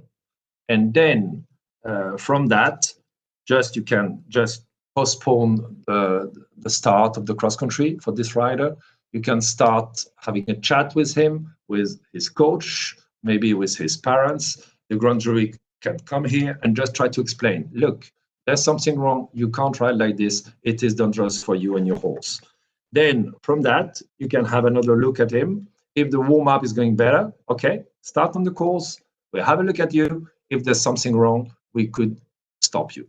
Or if obviously it's too dangerous, or if the rider is obviously not at the right level, can be just stopped. Hey, well, sorry, but you could, just for your safety, and you are not allowed to start on the cross-country course. So we started this group of spotters in September, and I think it was quite well, I would say, understood by the people. And after a few months, we didn't have a lot of example, but we'll see, and especially with the COVID, the very few competition last year. But we hope that we will improve it and see how it works, what we can improve. But we think that it's a good tool just to help the grand jury. There's one thing important, that the decision to stop or not a rider will be taken by the grand jury and only by the grand jury. The grand jury is responsible of the decision. That's for the this spotters group. What else? Yes, it's the same as what we do on the FEI campus. There's the FFE campus, and we have some tutorials about coaching, physical training, how to prepare competition before, during, after, blah, blah, blah. So it is exactly the same. We stick to the FEI on this one. We try to make a quiz before having the rider license. Of course, course designers, education at least every 3 years. On the big event, we will organize meetings just around safety, just because we know that there's a lot of riders, a lot of people here, and every time at the big national competition, we have meetings just to keep all the people aware of the safety issues and all the new rules that we implement, in the rule book. We changed the French preamble on the rules book, and I think there's few phrases at the end of this presentation, and we try to improve the communication around eventing and safety. So there's one thing we say in front, where you can see at the top of the slide, we say in France it's sécurité tous concernés, which means safety all concerned. And we talk and we repeat that, safety all concerned, because we definitely think that all these safety issues need a collective approach of it. And of course, we will improve the safety because we work all together on this subject. And we try to teach the young riders, the kids, the children, and we all know that in the pony clubs and the riding clubs, or in the pony clubs, of course, but in the riding clubs as well, most of the riders are children. And then we took this idea from from Belgium, because in Belgium they did a good job. They used some posters and comics just to teach and to explain the kids what is safety, what can we do, and anyway, we will use that small level just to teach and to make the kids aware of safety, of all the safety issues. That's it. What else? Maybe the next one. I don't know where we are. Yes, this is some extract, few phrases what we put in the rules book preamble. So just have a look at it.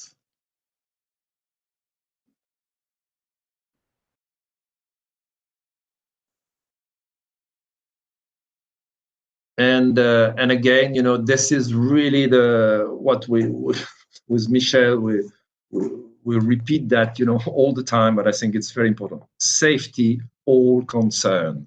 This is really what 2021, which I would say will guide all the 2021 actions.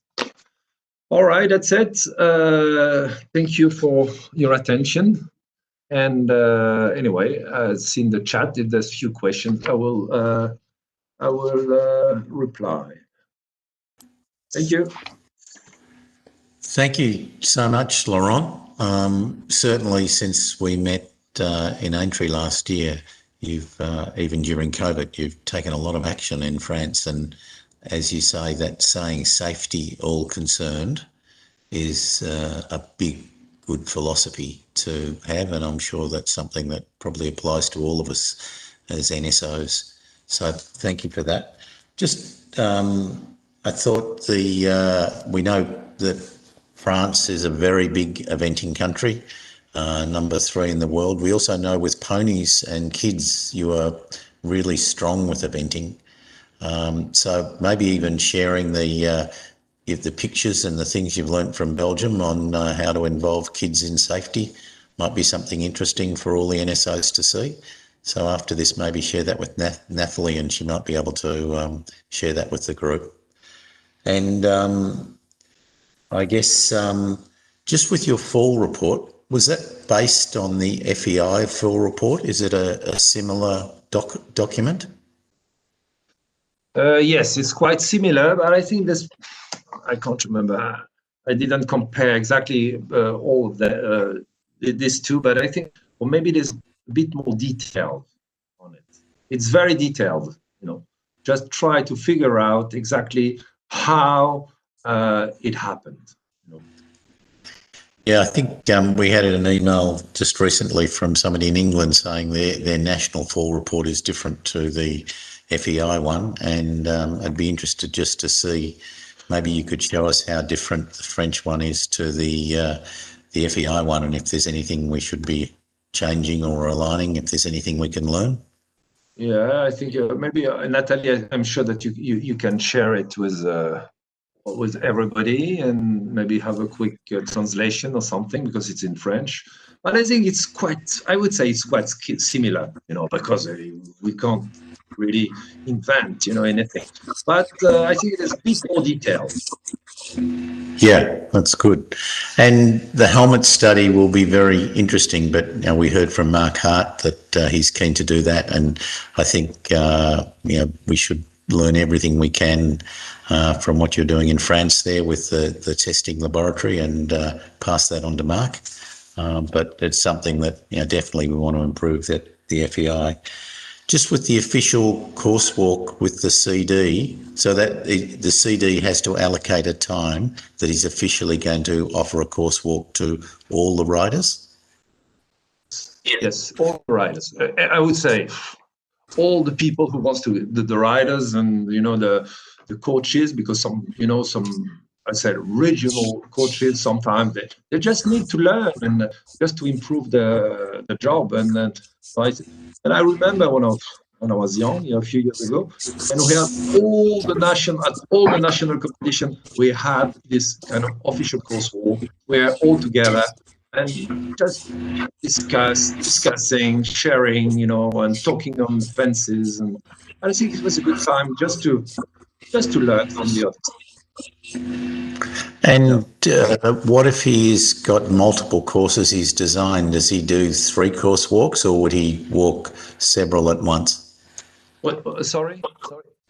If the course designer has designed 3 levels, would you have 3 different course walks or just 1? Yeah, the idea is to have 3 different course walks. So the course designer has to be fit. Yeah. Sorry, there's just one, just quickly, if we have just a few minutes, there's one thing which we work on it, and we would like to implement it, you know, as soon as possible. There's something we talked about last year to get all together, but I call that the yellow flag. You know, you remember, David? We talked about it in job, and it's been tested once, I think, at the European Stratoni, 2007, something like that, yeah. And anyway, we think that it could be useful. After, I think it's what is difficult is how to implement it. Who will take care of it? That means that you need enough volunteers to do it, but it's just to have a step. Well, the point, we start from the point that when you are a rider in the action, sometimes because of the adrenaline, you can lose a part of lucidity, you know, inside, and then and you don't realize that you already had 2-3 bad jumps, and the head of the horse is getting heavy, and the horse is too tired, and it's just time to stop. And sometimes you don't have really this insight to do it, and suddenly, because the grand jury just watched you have the red flag say, hey, stop. And sometimes the rider doesn't understand, and sometimes the public doesn't understand either, you know, and especially with the top riders, and if you stop these top riders who's been at the top 3 after dressage, 2-3 fences before the end of a 5-star course, sometimes I know that the public doesn't understand what's going on. So the idea is one step between, I would say, the time when we all realize, the grand jury realize that the horse is tired, this is dangerous riding, we should stop him, and when the red flag is going on. So that's what I call the yellow flag, just to tell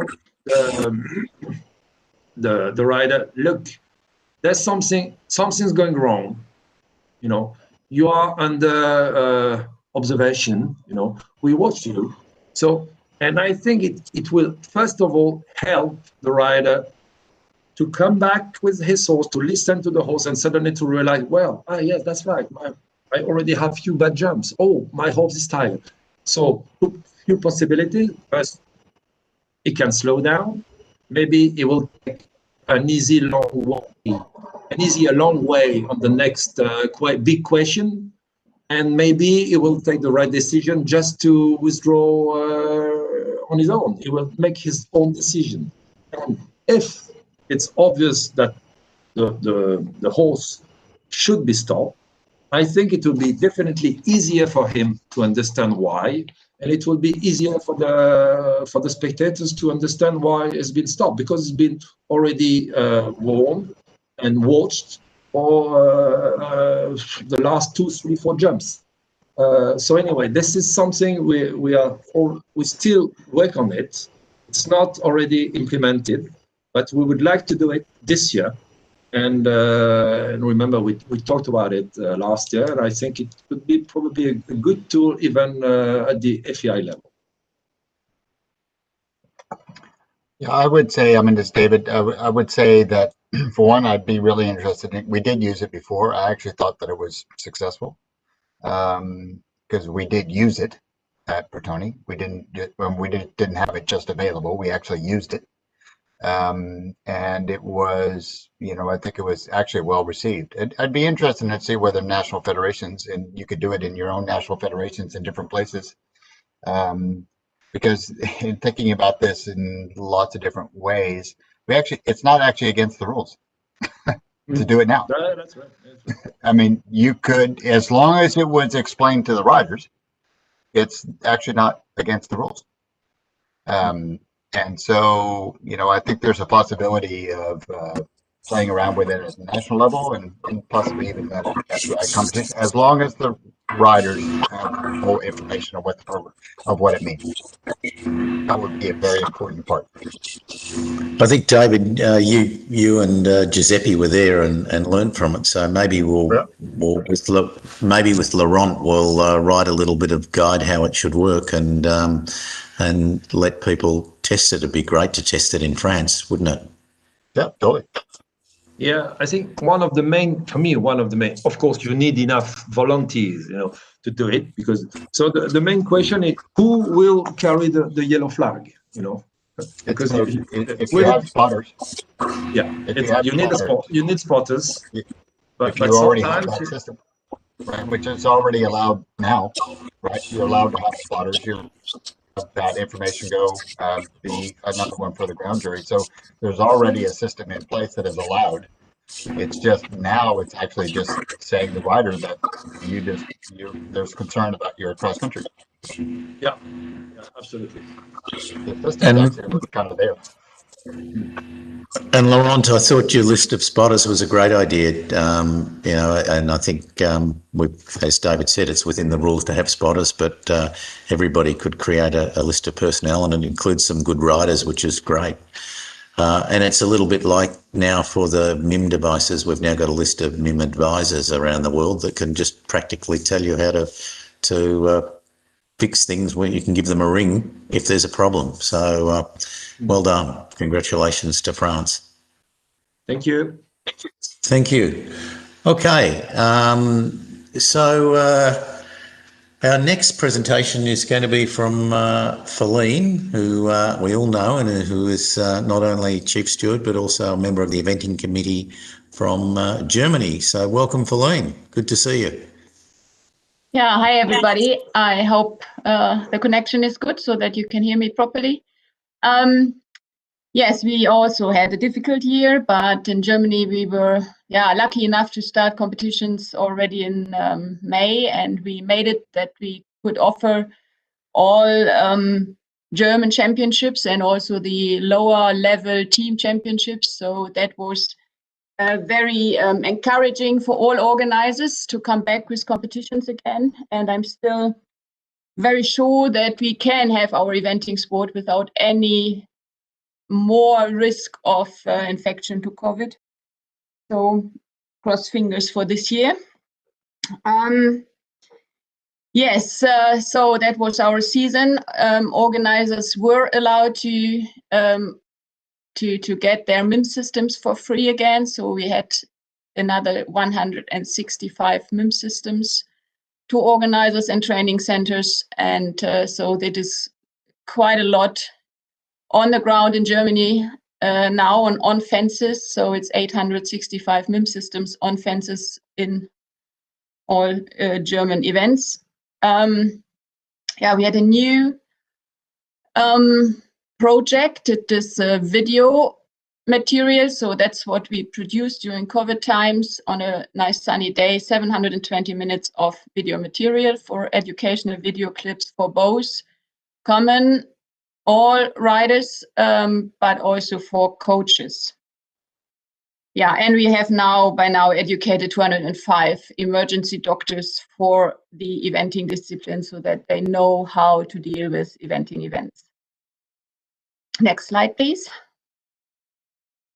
Yeah, we did further studies and consultations about the Klengel pin combination, where the Klengel system is the one with the rope. I've presented that one in many other seminars before. So if you're interested, please let me know. But otherwise, I hope you all know it is actually more or less prepared now to go to the FEI certification. It is then, but we want to test it in practice a little bit more first in German national competitions, because it's a very cheap one, and we would like to learn more and to get more practical experience with it. So that's the goal for this year. Next slide, please. Yeah, we have the MIMS for free also for organizers this year and next year.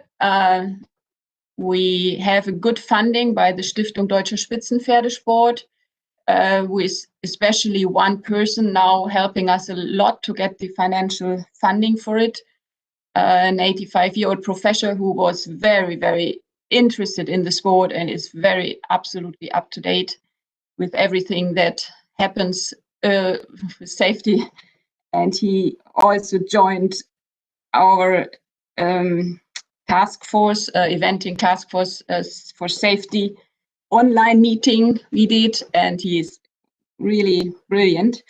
So we are very lucky that we can offer it for free to the organizers again. And we also built more fences which are available for rent. So the goal to have all CNC2 start above, only to use MIM tables, corners. We are getting closer to it. We are still far away, but we are getting closer. So if all events, all organizers can rent them for their own use, we are getting closer to that. So we have trailers available with lots of different MIM systems. Next slide, please.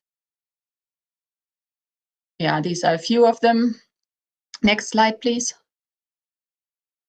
Yeah, we also have 2 kettlebell systems now available in Germany, one in the south and one in Warndorf, so that we can start testing whatever we want. Next one, please.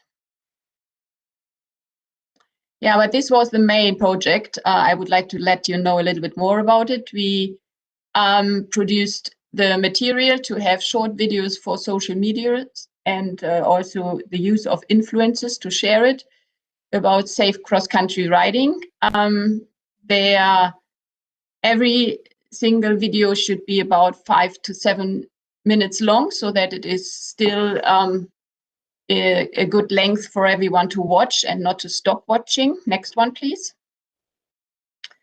We have very good, famous coaches who explained their different topics and their idea of the position of the rider and so on. Next one, please.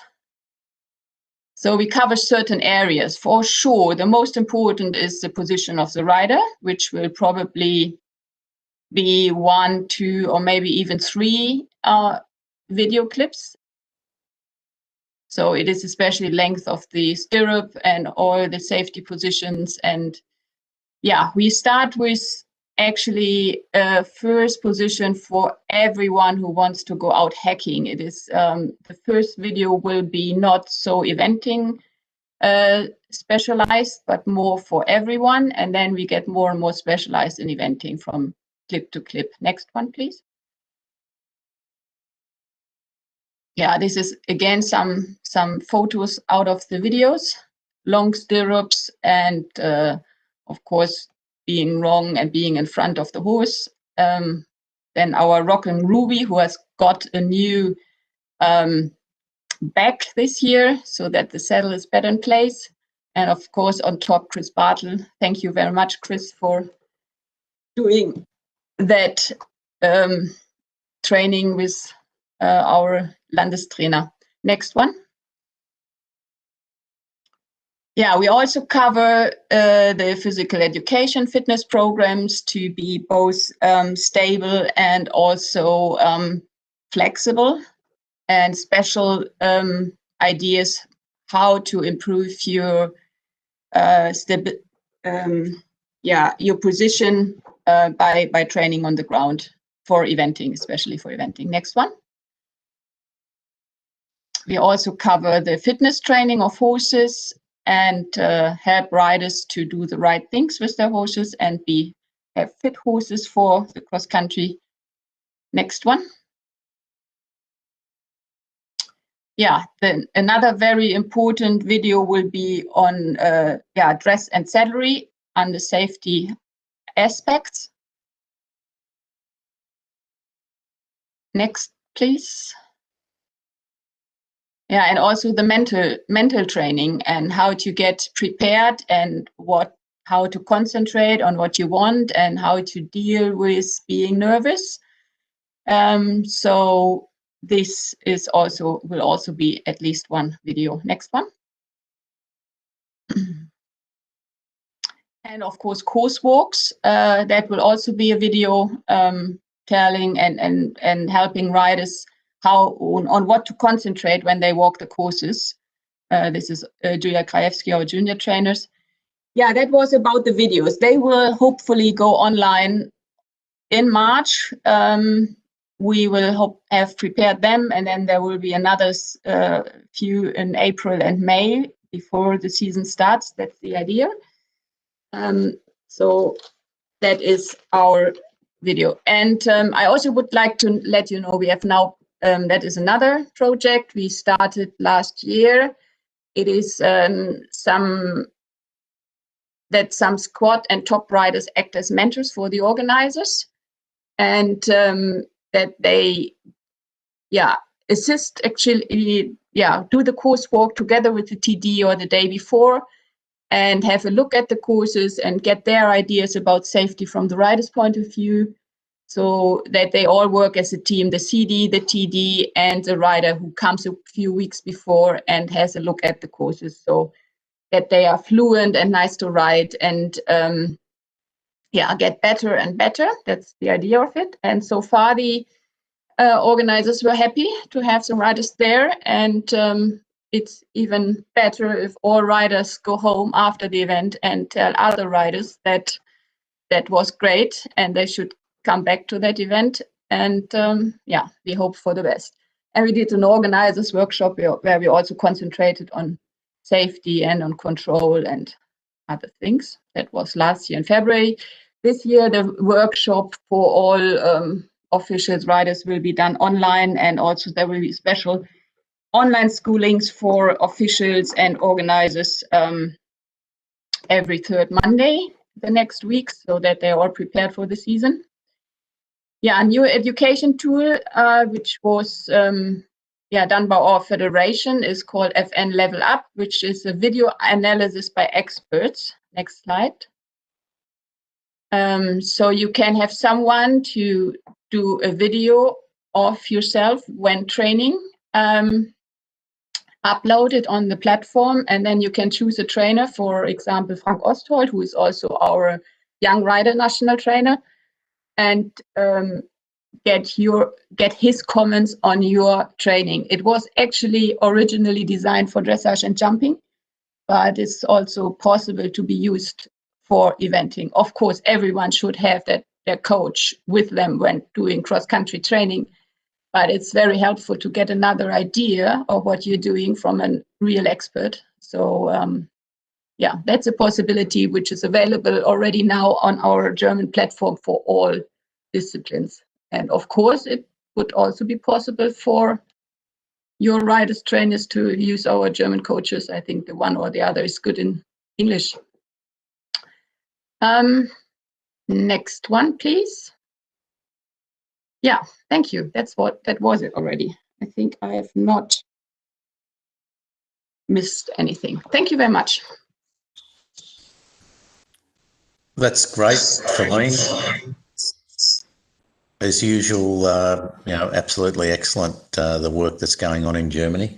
I think we're all drooling at those videos, thinking how can we implement them across other countries, and do them in English, and I see Dave Voss has asked that question already of you, when are they going to be online, but that'll be something good for us to talk to you about after this event. But I think, making that stuff available to riders and coaches and course builders, all those sort of things is a terrific idea. So well done on that. Yeah, and so far in our seminars, we only reach a certain group because always the same people go to courses and seminars. And we now hope to reach really a big size of riders, of eventing riders, and also of riders over all Germany. And of course, the videos will be uploaded on a YouTube platform of our federation. Yeah, and I think also, now we've got so used to using technology like this today, it's very easy to make it available to wide groups of people around the world so they can all learn. So that's great. And also, the Klinger system, good to hear that that's progressing, and I'm sure Dave everybody will be keen to see what comes forward to the FEI about that. So well done. All right, so next we're going to have Slovakia and Sylvia. Welcome, Sylvia. Thank you very much, Jeff. I hope you can hear me. I will try to share 2 slides with you if it is possible. Let me try, if you will be able to see them. It's uploading, it looks like it is. If not, well, actually, oh yes, you can see them right now. Yeah, they've come through, so well done. Okay, thank you very much. So, yes, I'm very happy to be back on this forum. I unfortunately had to miss AM3 last year, and we have moved in the virtual platform, so it's much easier to approach all of you. So really just to run through what happened in Slovakia, same as in other countries, I just want to mention when Emmanuel said that Portugal is small, then I feel that we are the Mickey Mouse country in this regards. I just wanted to share, and the reason why I put sport open only for a period of 3 months in Slovakia, which was really, really a dramatical timing. I very much welcome the initiative that resulted from the input from the medical committee chair, and that Katrin mentioned will be shared also for possibility for the discussion with the governments, because this is something that we are really, really facing in Slovakia. We only had open June, July, and September. That was all.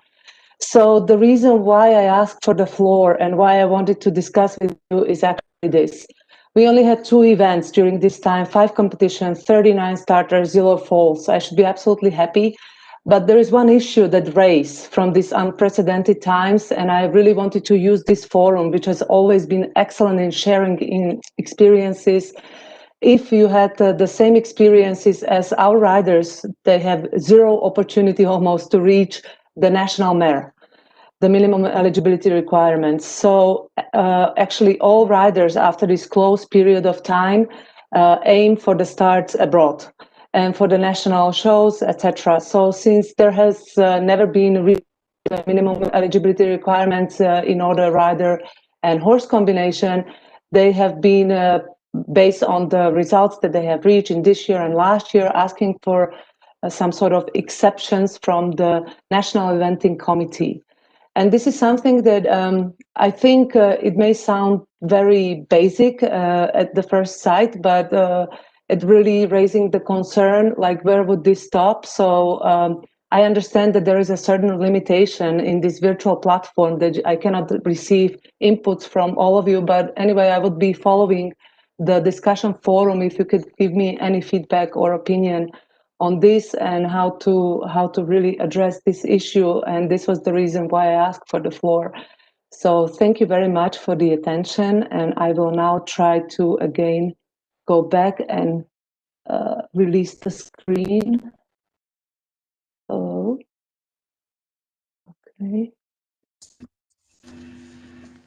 Let me, maybe one of the co-hosts can stop sharing my screen, please. I'm trying to do my best, but do you know how to do that, Natalie? Can you do that for? Okay, I'm doing it right now. It's shutting down. Okay, Well thank you very much, Jeff. Thank you. So I think the question was the need to, the inability to get MERs in the current COVID environment because of the lack of events is very strong in your country, and I think it applies across the world. David, do you want to talk to that at all? Thanks, mate. Yep. I think, there's a question that's been raised kind of from different countries around the world of how can we use national competitions as MERs for international competitions. And we've really had a policy straight across the board because we don't have the ability to have the same input or get the same results off of national competitions, that we had to really make the decision that the MERs really had to stay at international competitions and not use national classes for MERs. That was just kind of a straight across for all countries around the world. And knowing that it's quite hard, but if to achieve MERs at international competitions, which there were a lot less this year. I think we all know that. The only thing that I would say is that right now that MERs don't, if you have an MER from the past, they don't expire. They don't, if you have an MER from 2 years ago, it actually still keeps you qualified at that point. And but we realize that with the sport and the way it is now, that the international having fewer international competitions, that the MERs are harder to get, but we really don't feel from a risk management point of view that we can go down that road where we can lessen that requirement. Does that answer your question? Thank you very much, David. Actually, yes, but perhaps I didn't phrase it well.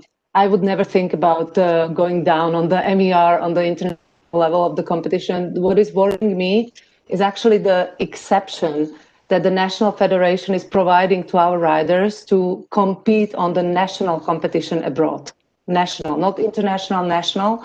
And if there are any other NSO who have the similar experiences, if the national federations are giving such an exception, because I would not even like to see the National Federation giving exception at all, even on the national level of the MER.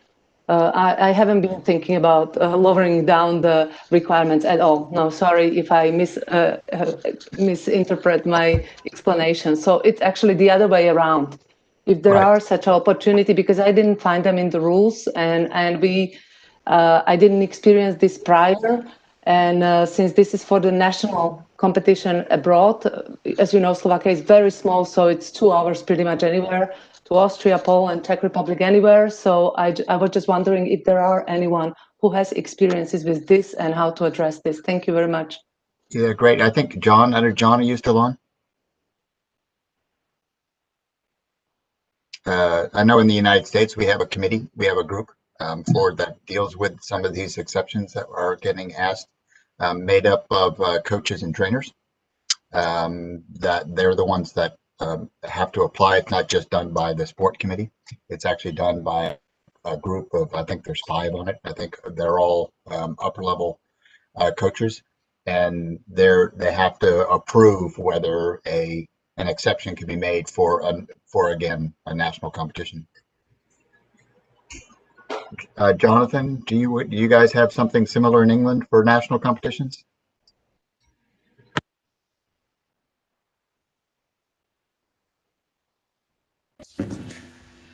Sorry, yes, we have something very similar, but we don't take it very seriously to give someone exemption. It has to be very exceptional circumstances. It might be for juniors or young riders, but not new seniors. Yeah, we're the same way. Germany, Alina, do you have something similar? Yes, it's also, usually it must be very similar, actually, the results they had. And then it's up to the regional trainers and the national trainers to give recommendations. Right. Sylvia, does that help? Definitely does. Thank you very much. And this is something that I'm taking back to my national federation. So thank you. And it might be something good, Sylvia, even just to discuss more closely with, Marcin in Poland or some of the closer countries to you, where in fact these might be being given away a bit too easily. So thanks for raising it. That's good. Thank you so much. Next, we've got Great Britain and Jonathan Clissold.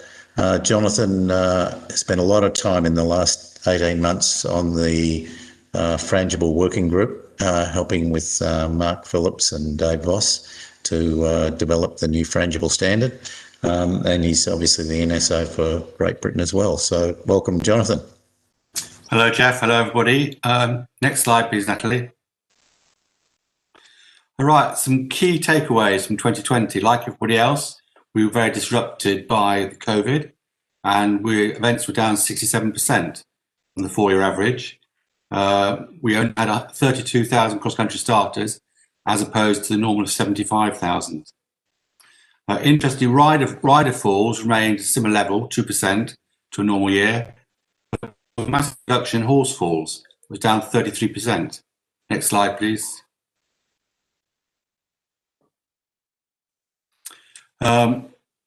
So we have a continual performance requirement, which we use with the help of Equa Ratings and the ERCIs. And of this, we had 7,375 horses being considered. These are horses that ran twice or more in the season. With 79 horses received reverse qualification under these rules. The other thing we saw is a significant increase in MERs achieved in 2020. That, as Ireland said, maybe because the standard of the courses was slightly easier, but we don't know that. It might be that people have more time to do training and things, so we don't really know what the answer to that is. Next slide, please. So breaking down the starters per year, the table just based on other years, we can see the difference of starters per event of 38%, and cross-country starters per event 39% increase. So that's just obviously more people entered and intended to run rather than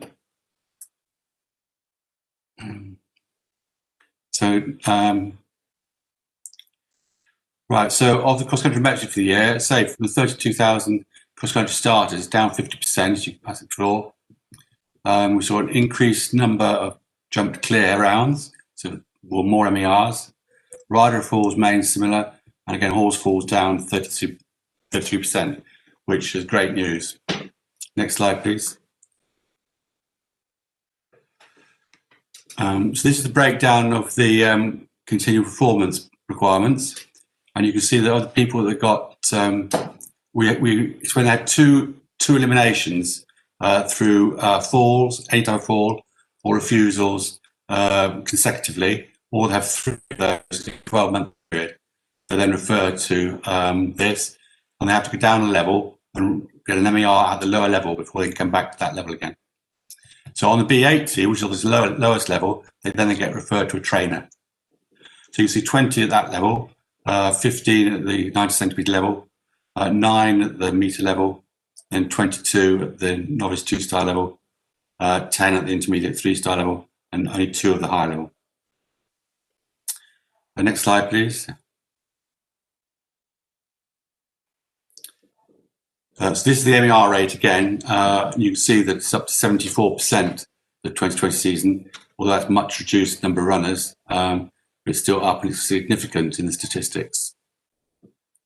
Now, this is something we need to watch probably for next year. It'll be interesting to see whether, or this year rather, see whether it has any reflection, the fact that people have got an MER to level that they perhaps don't. But we are looking at adopting, I think, the Equa Ratings HFI in the future. We think that is a good indicator, and as they said yesterday, it's very transparent and very easy for people to see it.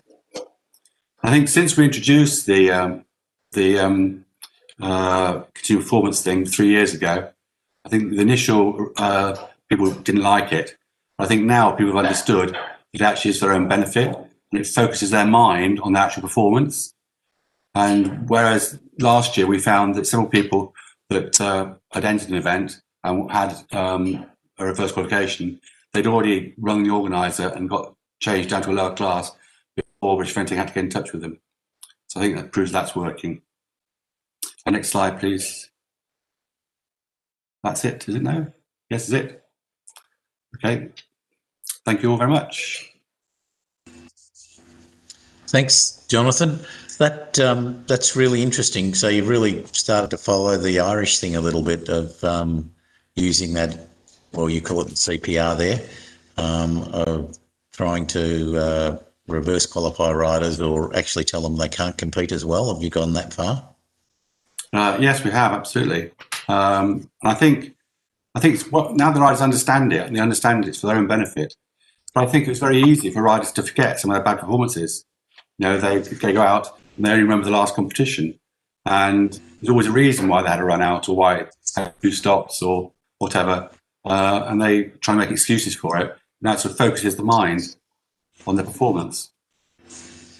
Yeah, well, I think that's the whole intention of HFI, is to actually make that a publicly available figure, or certainly rider available and owner available figure to the or of those people initially. How widely do you distribute the figure? How do people get to know that figure? Well, we haven't not doing HFI yet, but we're doing with the ERCIs. A list comes out and that gets sent, like with the FEI, it goes to the TD to watch those riders. But how do the riders and owners know about it?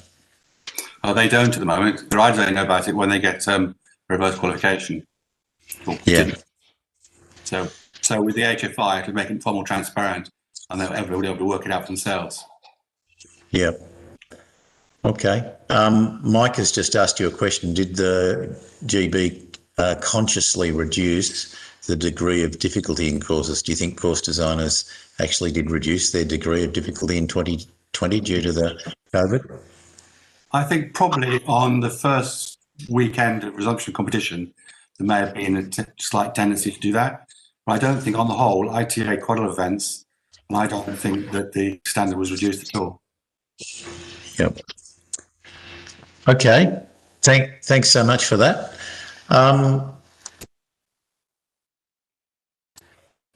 Sorry, I had to unmute myself again. We'll move on to Italy, and Alberto, welcome. Good to see you again.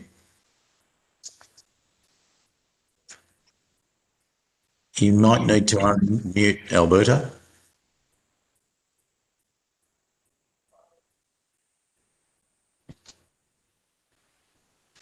I don't think we're having much luck there.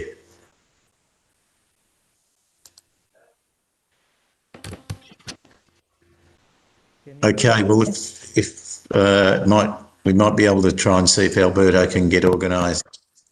Oh, hello. Are you there, Alberto? Yes. Can you hear me now? Perfect. Very well done. Thank you very much. Just 1 second. There's my presentation. My name is Alberto Casolari. Very recently, I've been appointed NSO by FISE, Italian Equestrian Sport Federation, and I want to thank them for giving me the opportunity of joining this international group of a very experienced official and horsey people. So next slide, please.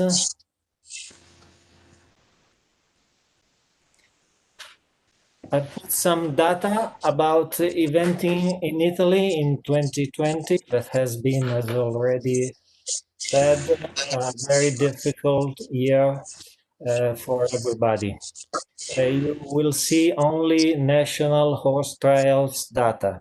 We had 275 categories run with a total of starter 2,188. Talking about foals, we had 83 athlete foals and 4 horse foals. Thank God, no injuries for athletes and horses. Next slide, please.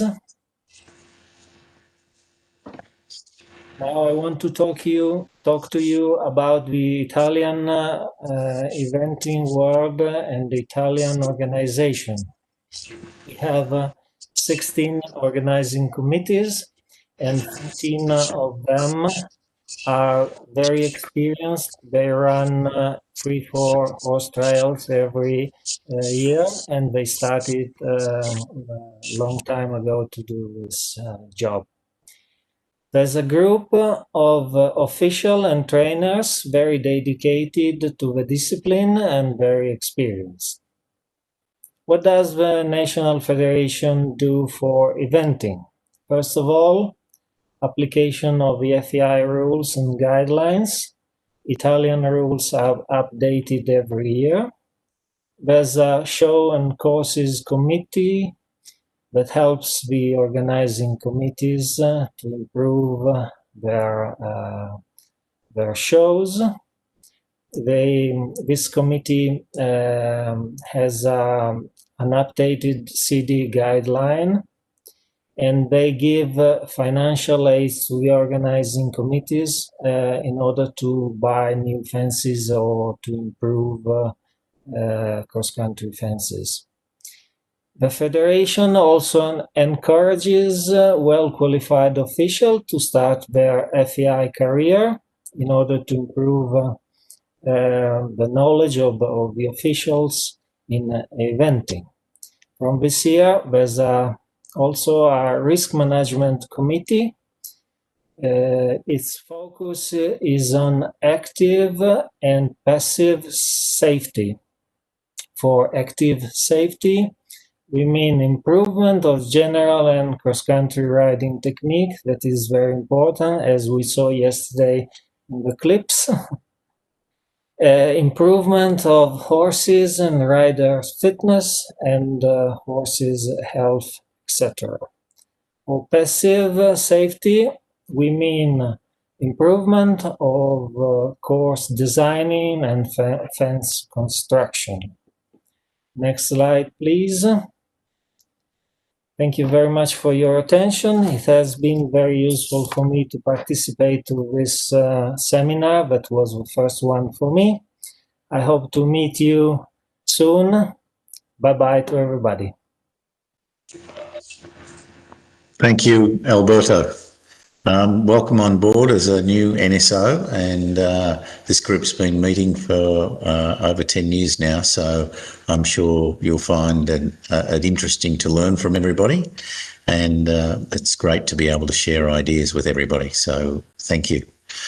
Next, we're going to welcome from Switzerland, home of the FEI, but also home of the Swiss National Federation, Marius, and I think Dominic might be joining Marius. Marius and NSO, and Dominic, a representative from the Federation. So welcome, guys. Hello, everybody. Do you hear me? Yeah, it sounds a little bit like you're down a tunnel, Dominic. No. Give it a go. Yeah, okay. I hope you hear me, not out of a tunnel. Thank you very much for organization. We, from the Swiss Equestrian Federation, we don't have data about risk management here, but we would like to speak to you about a project about also in the end of safety, but a project on horses, on well-being and of horses. So next slide, please. So as you know, we had this great fun to have to get this last ticket for Olympics, and this gave a real boom in Switzerland that everybody wants now to help for doing better even in Switzerland. Next slide, please. And we were also hit by Corona, which made that also in Switzerland we quite have a hard lockdown for all. But next slide, please. We have the chance that by also the crisis in racing, we have now nearly at disposal for eventing this very nice venue, which you see here on this slide, which is called Jena. It's in Avanches, where we then could do very nice things last year, and we will continue also next year. Next slide, please. So we then said, okay, there are no competitions, but we will organize some competitive trainings, which were real competitions, but in form of trainings. We called that masterclass. And you see, we had then 6 data at disposal, but we only used 3 or 4 if you want. The fourth was then a real FEI competition, but 3 were really hold like trainings, competitive trainings. Next slide, please.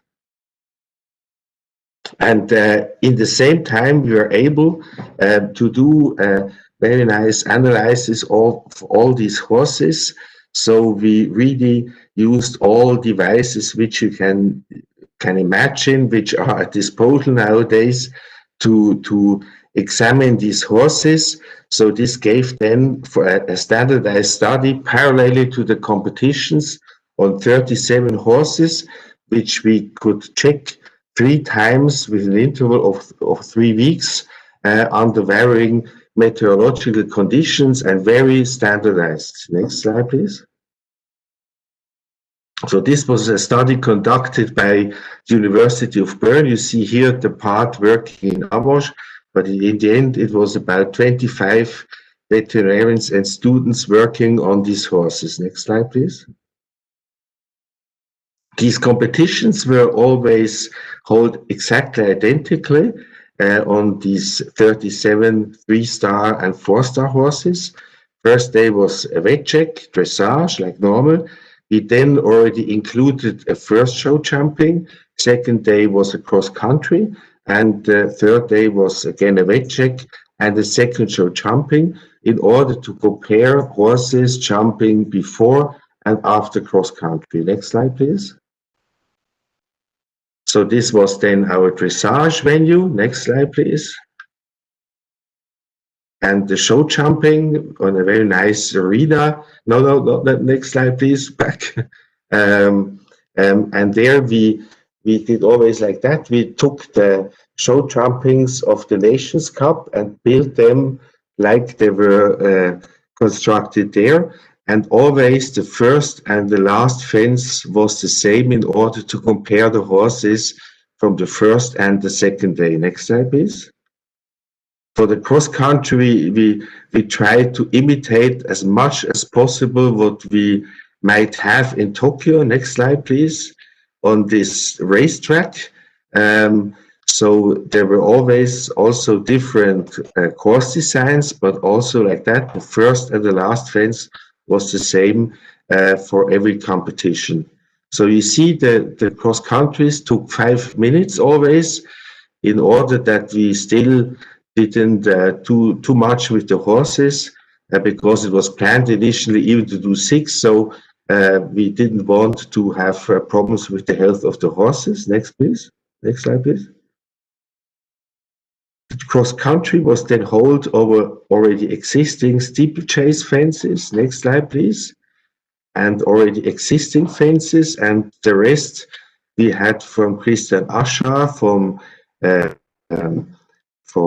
Equibar Creation. So we had, like in Legoland, a lot of options, always on the same ground, which is automatically watered. So the ground was always the identical, like for horse racing. Next slide, please.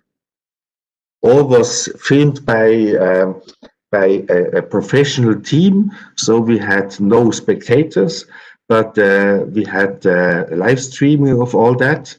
And even for Switzerland, we were quite surprised and happy. We had 27,000 Facebook visitors for these competitions on one event. Next slide, please. Next slide, please. Okay, I think the video is always difficult. In this scientific study, then, we examined the horses always in the same way. We had the consent of the owners and riders. All riders participated, and we did a questionnaire per horse, and then the horses were inspected by veterinarians, but also with a digital system, an accelerometer, which is called Equigate. Next slide, please. So with this system, you can see every irregularity of every limb. So this is, in the moment, the best system to really evaluate objectively the gait of horses. Next slide, please.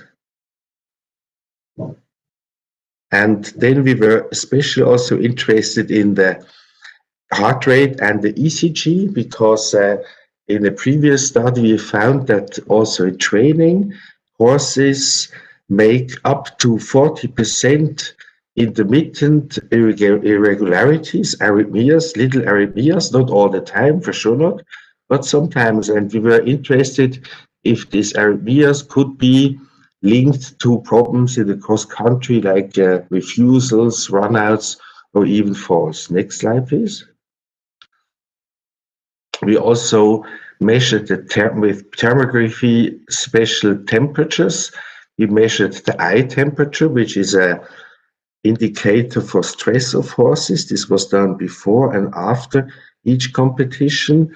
And we also measured the hindquarter temperature, because this could be linked to the rector temperature in order to make that it is possible, very easy, like you know all nowadays with the corona, in the corona time, in order to measure that on the passing horse and not to have to do this sometimes risky rectal temperature measurement. Next slide, please. We measured, and you saw that yesterday with the local move pro system, every stride of the horse. Next slide, please. And we also did video of all that. We have in our professional team belonging to the racetrack, which is every year filming 50 race meetings for television. So we have a broadcasting team at disposal, and like that we got very nice images. Next slide, please. And finally, we also asked the riders how we experienced all that, and we had eventing experts analyzing the video in order to see if we can subjectively really evaluate if a horse is tired or if there are problems, so we can now correlate that with the obtained objective data. Next slide, please. And we measured also lactate. There were measurements of special indicators in the blood, newer ones like SAA, which is giving us in a very early stadium first signs of inflammatory symptoms. So this was done also always before and after the competitions. Next slide, please. So these were then, I don't go in detail, a lot of practical and scientific questions which we want now to answer. We have already first data. Next slide, please. We go even to gene expression, but it's a bit too early to tell you too much about that, but we take now this data and we go, next slide, please. In the future, where we planify again, probably 3 masterclass, because we see that this corona time is not yet finished. So probably we'll have again masterclass when there is no competitions abroad. And then it is planned also 2 international events in June and in September. So we will have 5 times more, or for sure 3 times more occasion to measure all these possible data in the horses to get better answers. Next slide, please. So as you all are aware, we have a reopening of the bid, and we also now applied for the European Championships, which will be possible also without spectators. And we are aware that next year will be again, or this year will again be very difficult. But you see, with that, perhaps Corona times can be a bad thing for our sport. But in Switzerland, it was a very nice occasion to use that for scientific studies, and we hope to bring up very nice data in the future, also for safety of horses and riders. Thank you very much. Dominic, what an awesome setup that you had there to do that, and the scientific involvement and the venue and the investment that you've made in it, the fact you filmed it and got 27,000 followers. what a great effort. But the results will be really interesting to see, and I'm sure Staffan and Dave Boss on the risk management group will be in touch with you after this to know more about the results from what you're doing. So congratulations and thank you for all you're doing. Okay. I don't know. Yeah, okay. So we're now going to move to our last presenter, and we've got from Canada, Fleur. Fleur, I gather you're now the NSO for Canada to replace Rob Stevenson, who's done such a great job with us on the risk management group, as well as NSO in Canada over the past years. So welcome to your presentation. Yeah, thank you, Jeff. And I do apologize. I do not have a PowerPoint presentation. There was a little miscommunication between myself and Rob. I actually thought he was attending today, but that unfortunately he is swamped in New Brunswick. He's a cardiologist, and COVID has just overtaken his life for the last year. So please bear with me. I will just briefly review our statistics and some of the programs that we are undertaking in Canada. Like every other nation, COVID has had a huge impact on our competitions. We have gone from hosting from April to mid-October to having 70% decreased in competitions and the number of starters. Basically, one province was able to host a limited calendar. Instead, we normally have in 9 provinces.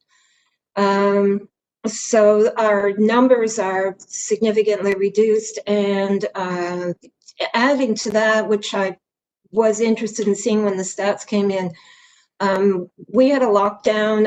I don't know if other countries did, but Canada locked down for about 9 weeks, where unless you were living at your stable, you were not able to go and train your horse. A lot of school horses got turned out for a long time, and a lot of if you're boarding our younger riders, when they board, they weren't able to go and train. I'm glad to say that the actual percentage of falls of riders as a result of this did not increase. We had a slight decrease in the number of falls per starters, 1 per 27 starters. Again, we host Equestrian Canada National. We host a lot of events at lower levels, 80 centimeters, 90 centimeters, and 45% of the falls occur in those divisions. And 86% of our reported falls, the riders are unseated.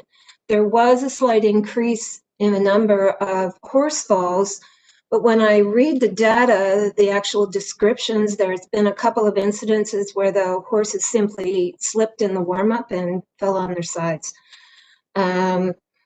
We are just mentioning that Canada has been requiring fall reports to be filed for every fall that occurs at any phase in competition or in warm-up since 2005. So we have got a pretty extensive tracking of where falls are, whether we increase, decrease. One of our main objectives, was to completely eliminate rotational falls. I would please to say that in the last several years, we have not had any rotational falls of horses, which is good. There were no serious injuries reported injuries of horses as a result of falling. There were a couple of minor injuries reported. I believe that we need to be better define what a minor injury is. You leave it up to the technical delegate, and I think there's some inconsistency there. And serious injury, there was one serious injury of an athlete who broke her ankle. There were no concussions. Canada, for the last several years, we do have a concussion return to play protocol that we established with parachute. And so you get a medical suspension until you're cleared to compete again.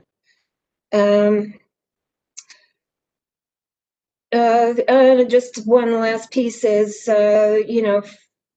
47% of injuries did not involve offense. So it points to those lower levels where the pony spooks and the rider falls off. It points to how much that we have to focus on achieving, increasing the technical skills of those riders, especially the amateur riders who compete in the lower levels.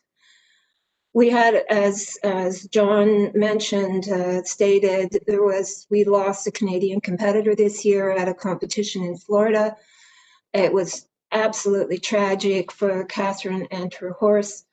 It's had serious impact on the entire equestrian community, especially the eventing community in Canada.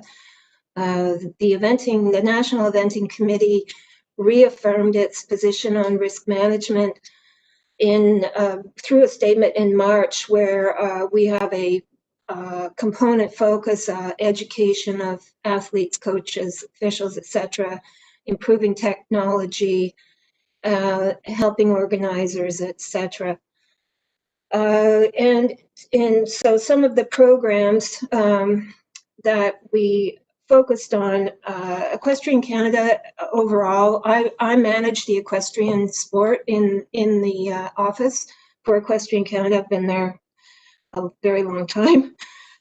Some of the programs safety and risk management programs that we focused on this year, we continued our safety initiatives program, which gives small grants to all organizers, focusing on either the frangible technology purchase and installation, or when the purchase of the clips and the flagpoles for fences. That's been very popular. We initiated a plan to undertake a cross-country course review across Canada in 2020. However, that will be a 2-year project, and due to COVID, we were unable to undertake that this year, so it's been postponed.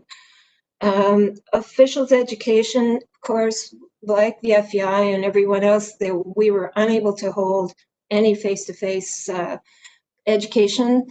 We had some webinars held with focus on course design, which some were just for officials, some were for everyone, coaches, riders, and officials. We called them fireside chats, and encouraged, one of the things that came out of that was encouragement of athletes to approach the course designer if they had a question about a fence. And it was interesting, many of the riders felt that they could not approach the course designer, that was against the rules or something. So helping to break down those barriers a little bit. With respect to officials, we thinking that 2021 is going to be very similar. We have built an online model to replace our face-to-face 2.5, 3-day course. And we hope to launch that in March. So we have a number of officials who need to maintain their certification, and we have some that wish to be promoted. So we're hoping that will be it will be a good replacement. So we're just in the finalizing of how the model is going to work. We're thinking of probably 4 weeks and 2 hours once a week to space it out and allow people to attend all the pieces and be a component. There is also Equestrian Canada launched a platform called the eCampus, and we will be placing a lot of educational videos, etc., onto that for officials, athletes, and so forth.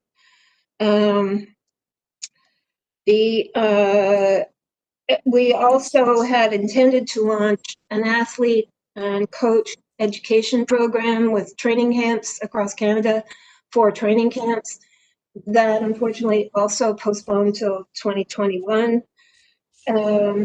And there was an Equestrian Canada initiative for rider fitness program, which was launched on YouTube with EC support staff.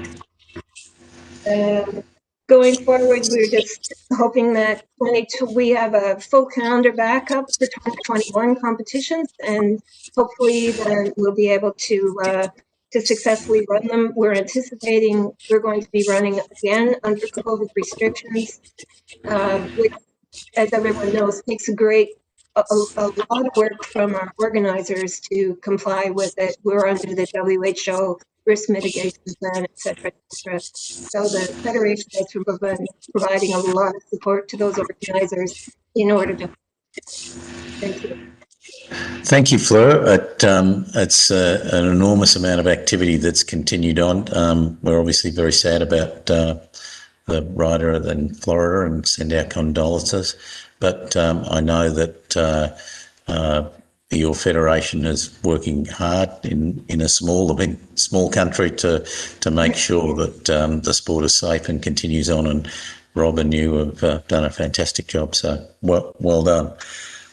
If you want to know any more definitions, Nathalie could tell you the definition of a serious injury, and if it doesn't fit into that, it's obviously a minor injury. So we did release that in this last year through the eventing committee. So we'll go from there. David, I think that brings us to a conclusion. Do you want to say anything in conclusion here just now? Yeah, I have a kind of a question to the group, really. This has been a very new environment for us in the last 2 days with the NSO seminar that we had yesterday, with the open topics for the risk management group, and also today's with just with the NSOs. Is this a platform that we that we could continue instead of the face-to-face meetings once a year? Do you feel like this was useful enough? It's nice to be able to spend time with everybody and exchange ideas in outside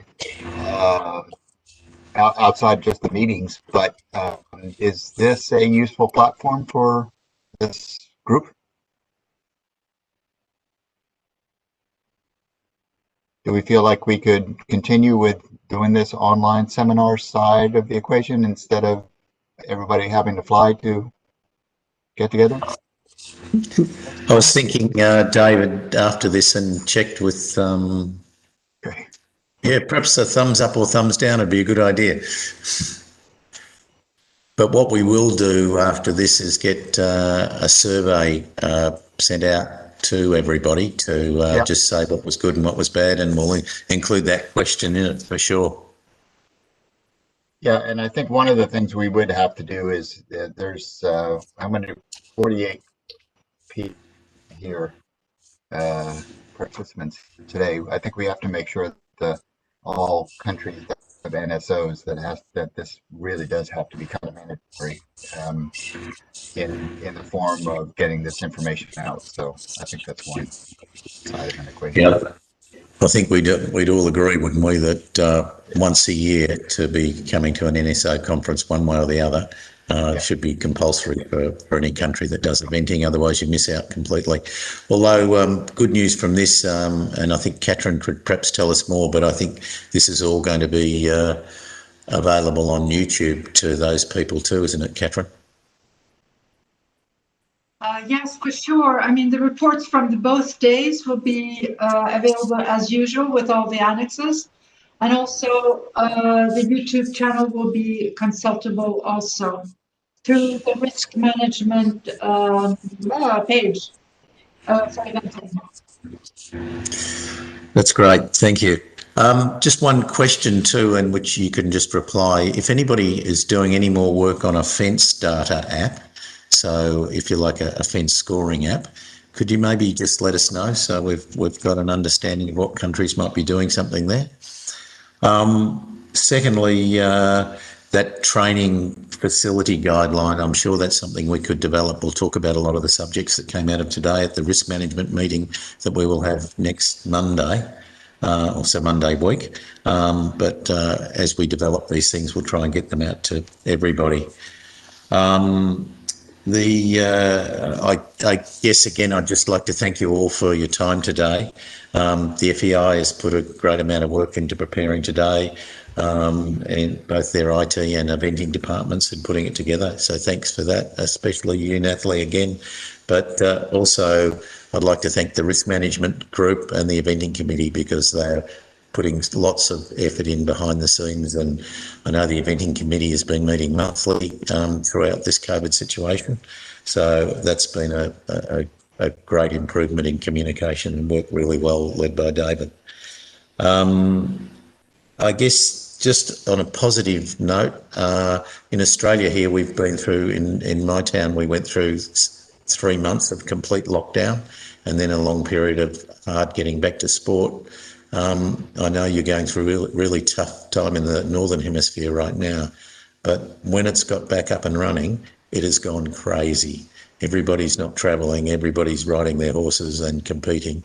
The entries close out in about 5 or 10 minutes when they open at midday, and there's events every weekend. So on a positive note, I think maybe we could expect something good to happen once the sports goes. It's an outdoor, once the sport starts in your country again, it's an outdoor sport. It's something we're not touching other people too much, and we can manage it in a COVID way. So I hope that that's what happens to the eventing sport globally as it starts to come back during 2021. Finally, I just want to thank you guys as NSOs. The whole of this improving risk management and safety doesn't work without you. And I think we saw from the presentations today the huge amount of work that's going on in both smaller eventing countries and large eventing countries, and sharing this information so freely and making sure you go back and enthusiastically implement everything is terrific. So from all of us, we really appreciate the work you're doing in your country and wish you a great 2021. David, do you want to say anything else? No, it's great. I would add to that. Just thank you very much for, I think this has really worked. We've been doing this for 12 years now. I think it's had an impact. It's obviously had an impact when we look at things with the programs that are going on and statistics going in the right places. But you can never, it's a never-ending process, and it's always continued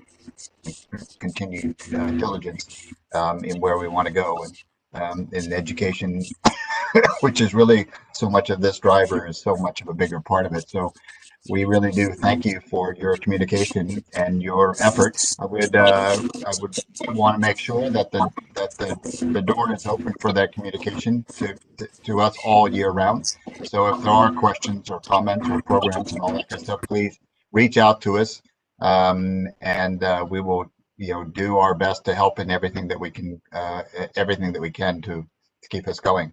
And hopefully in this 2021, we're going to have a good year. Thank you all. Thanks, guys. Thanks. Well done, Jeff. You can go to sleep now, Jeff. Looking forward to it. Night, guys.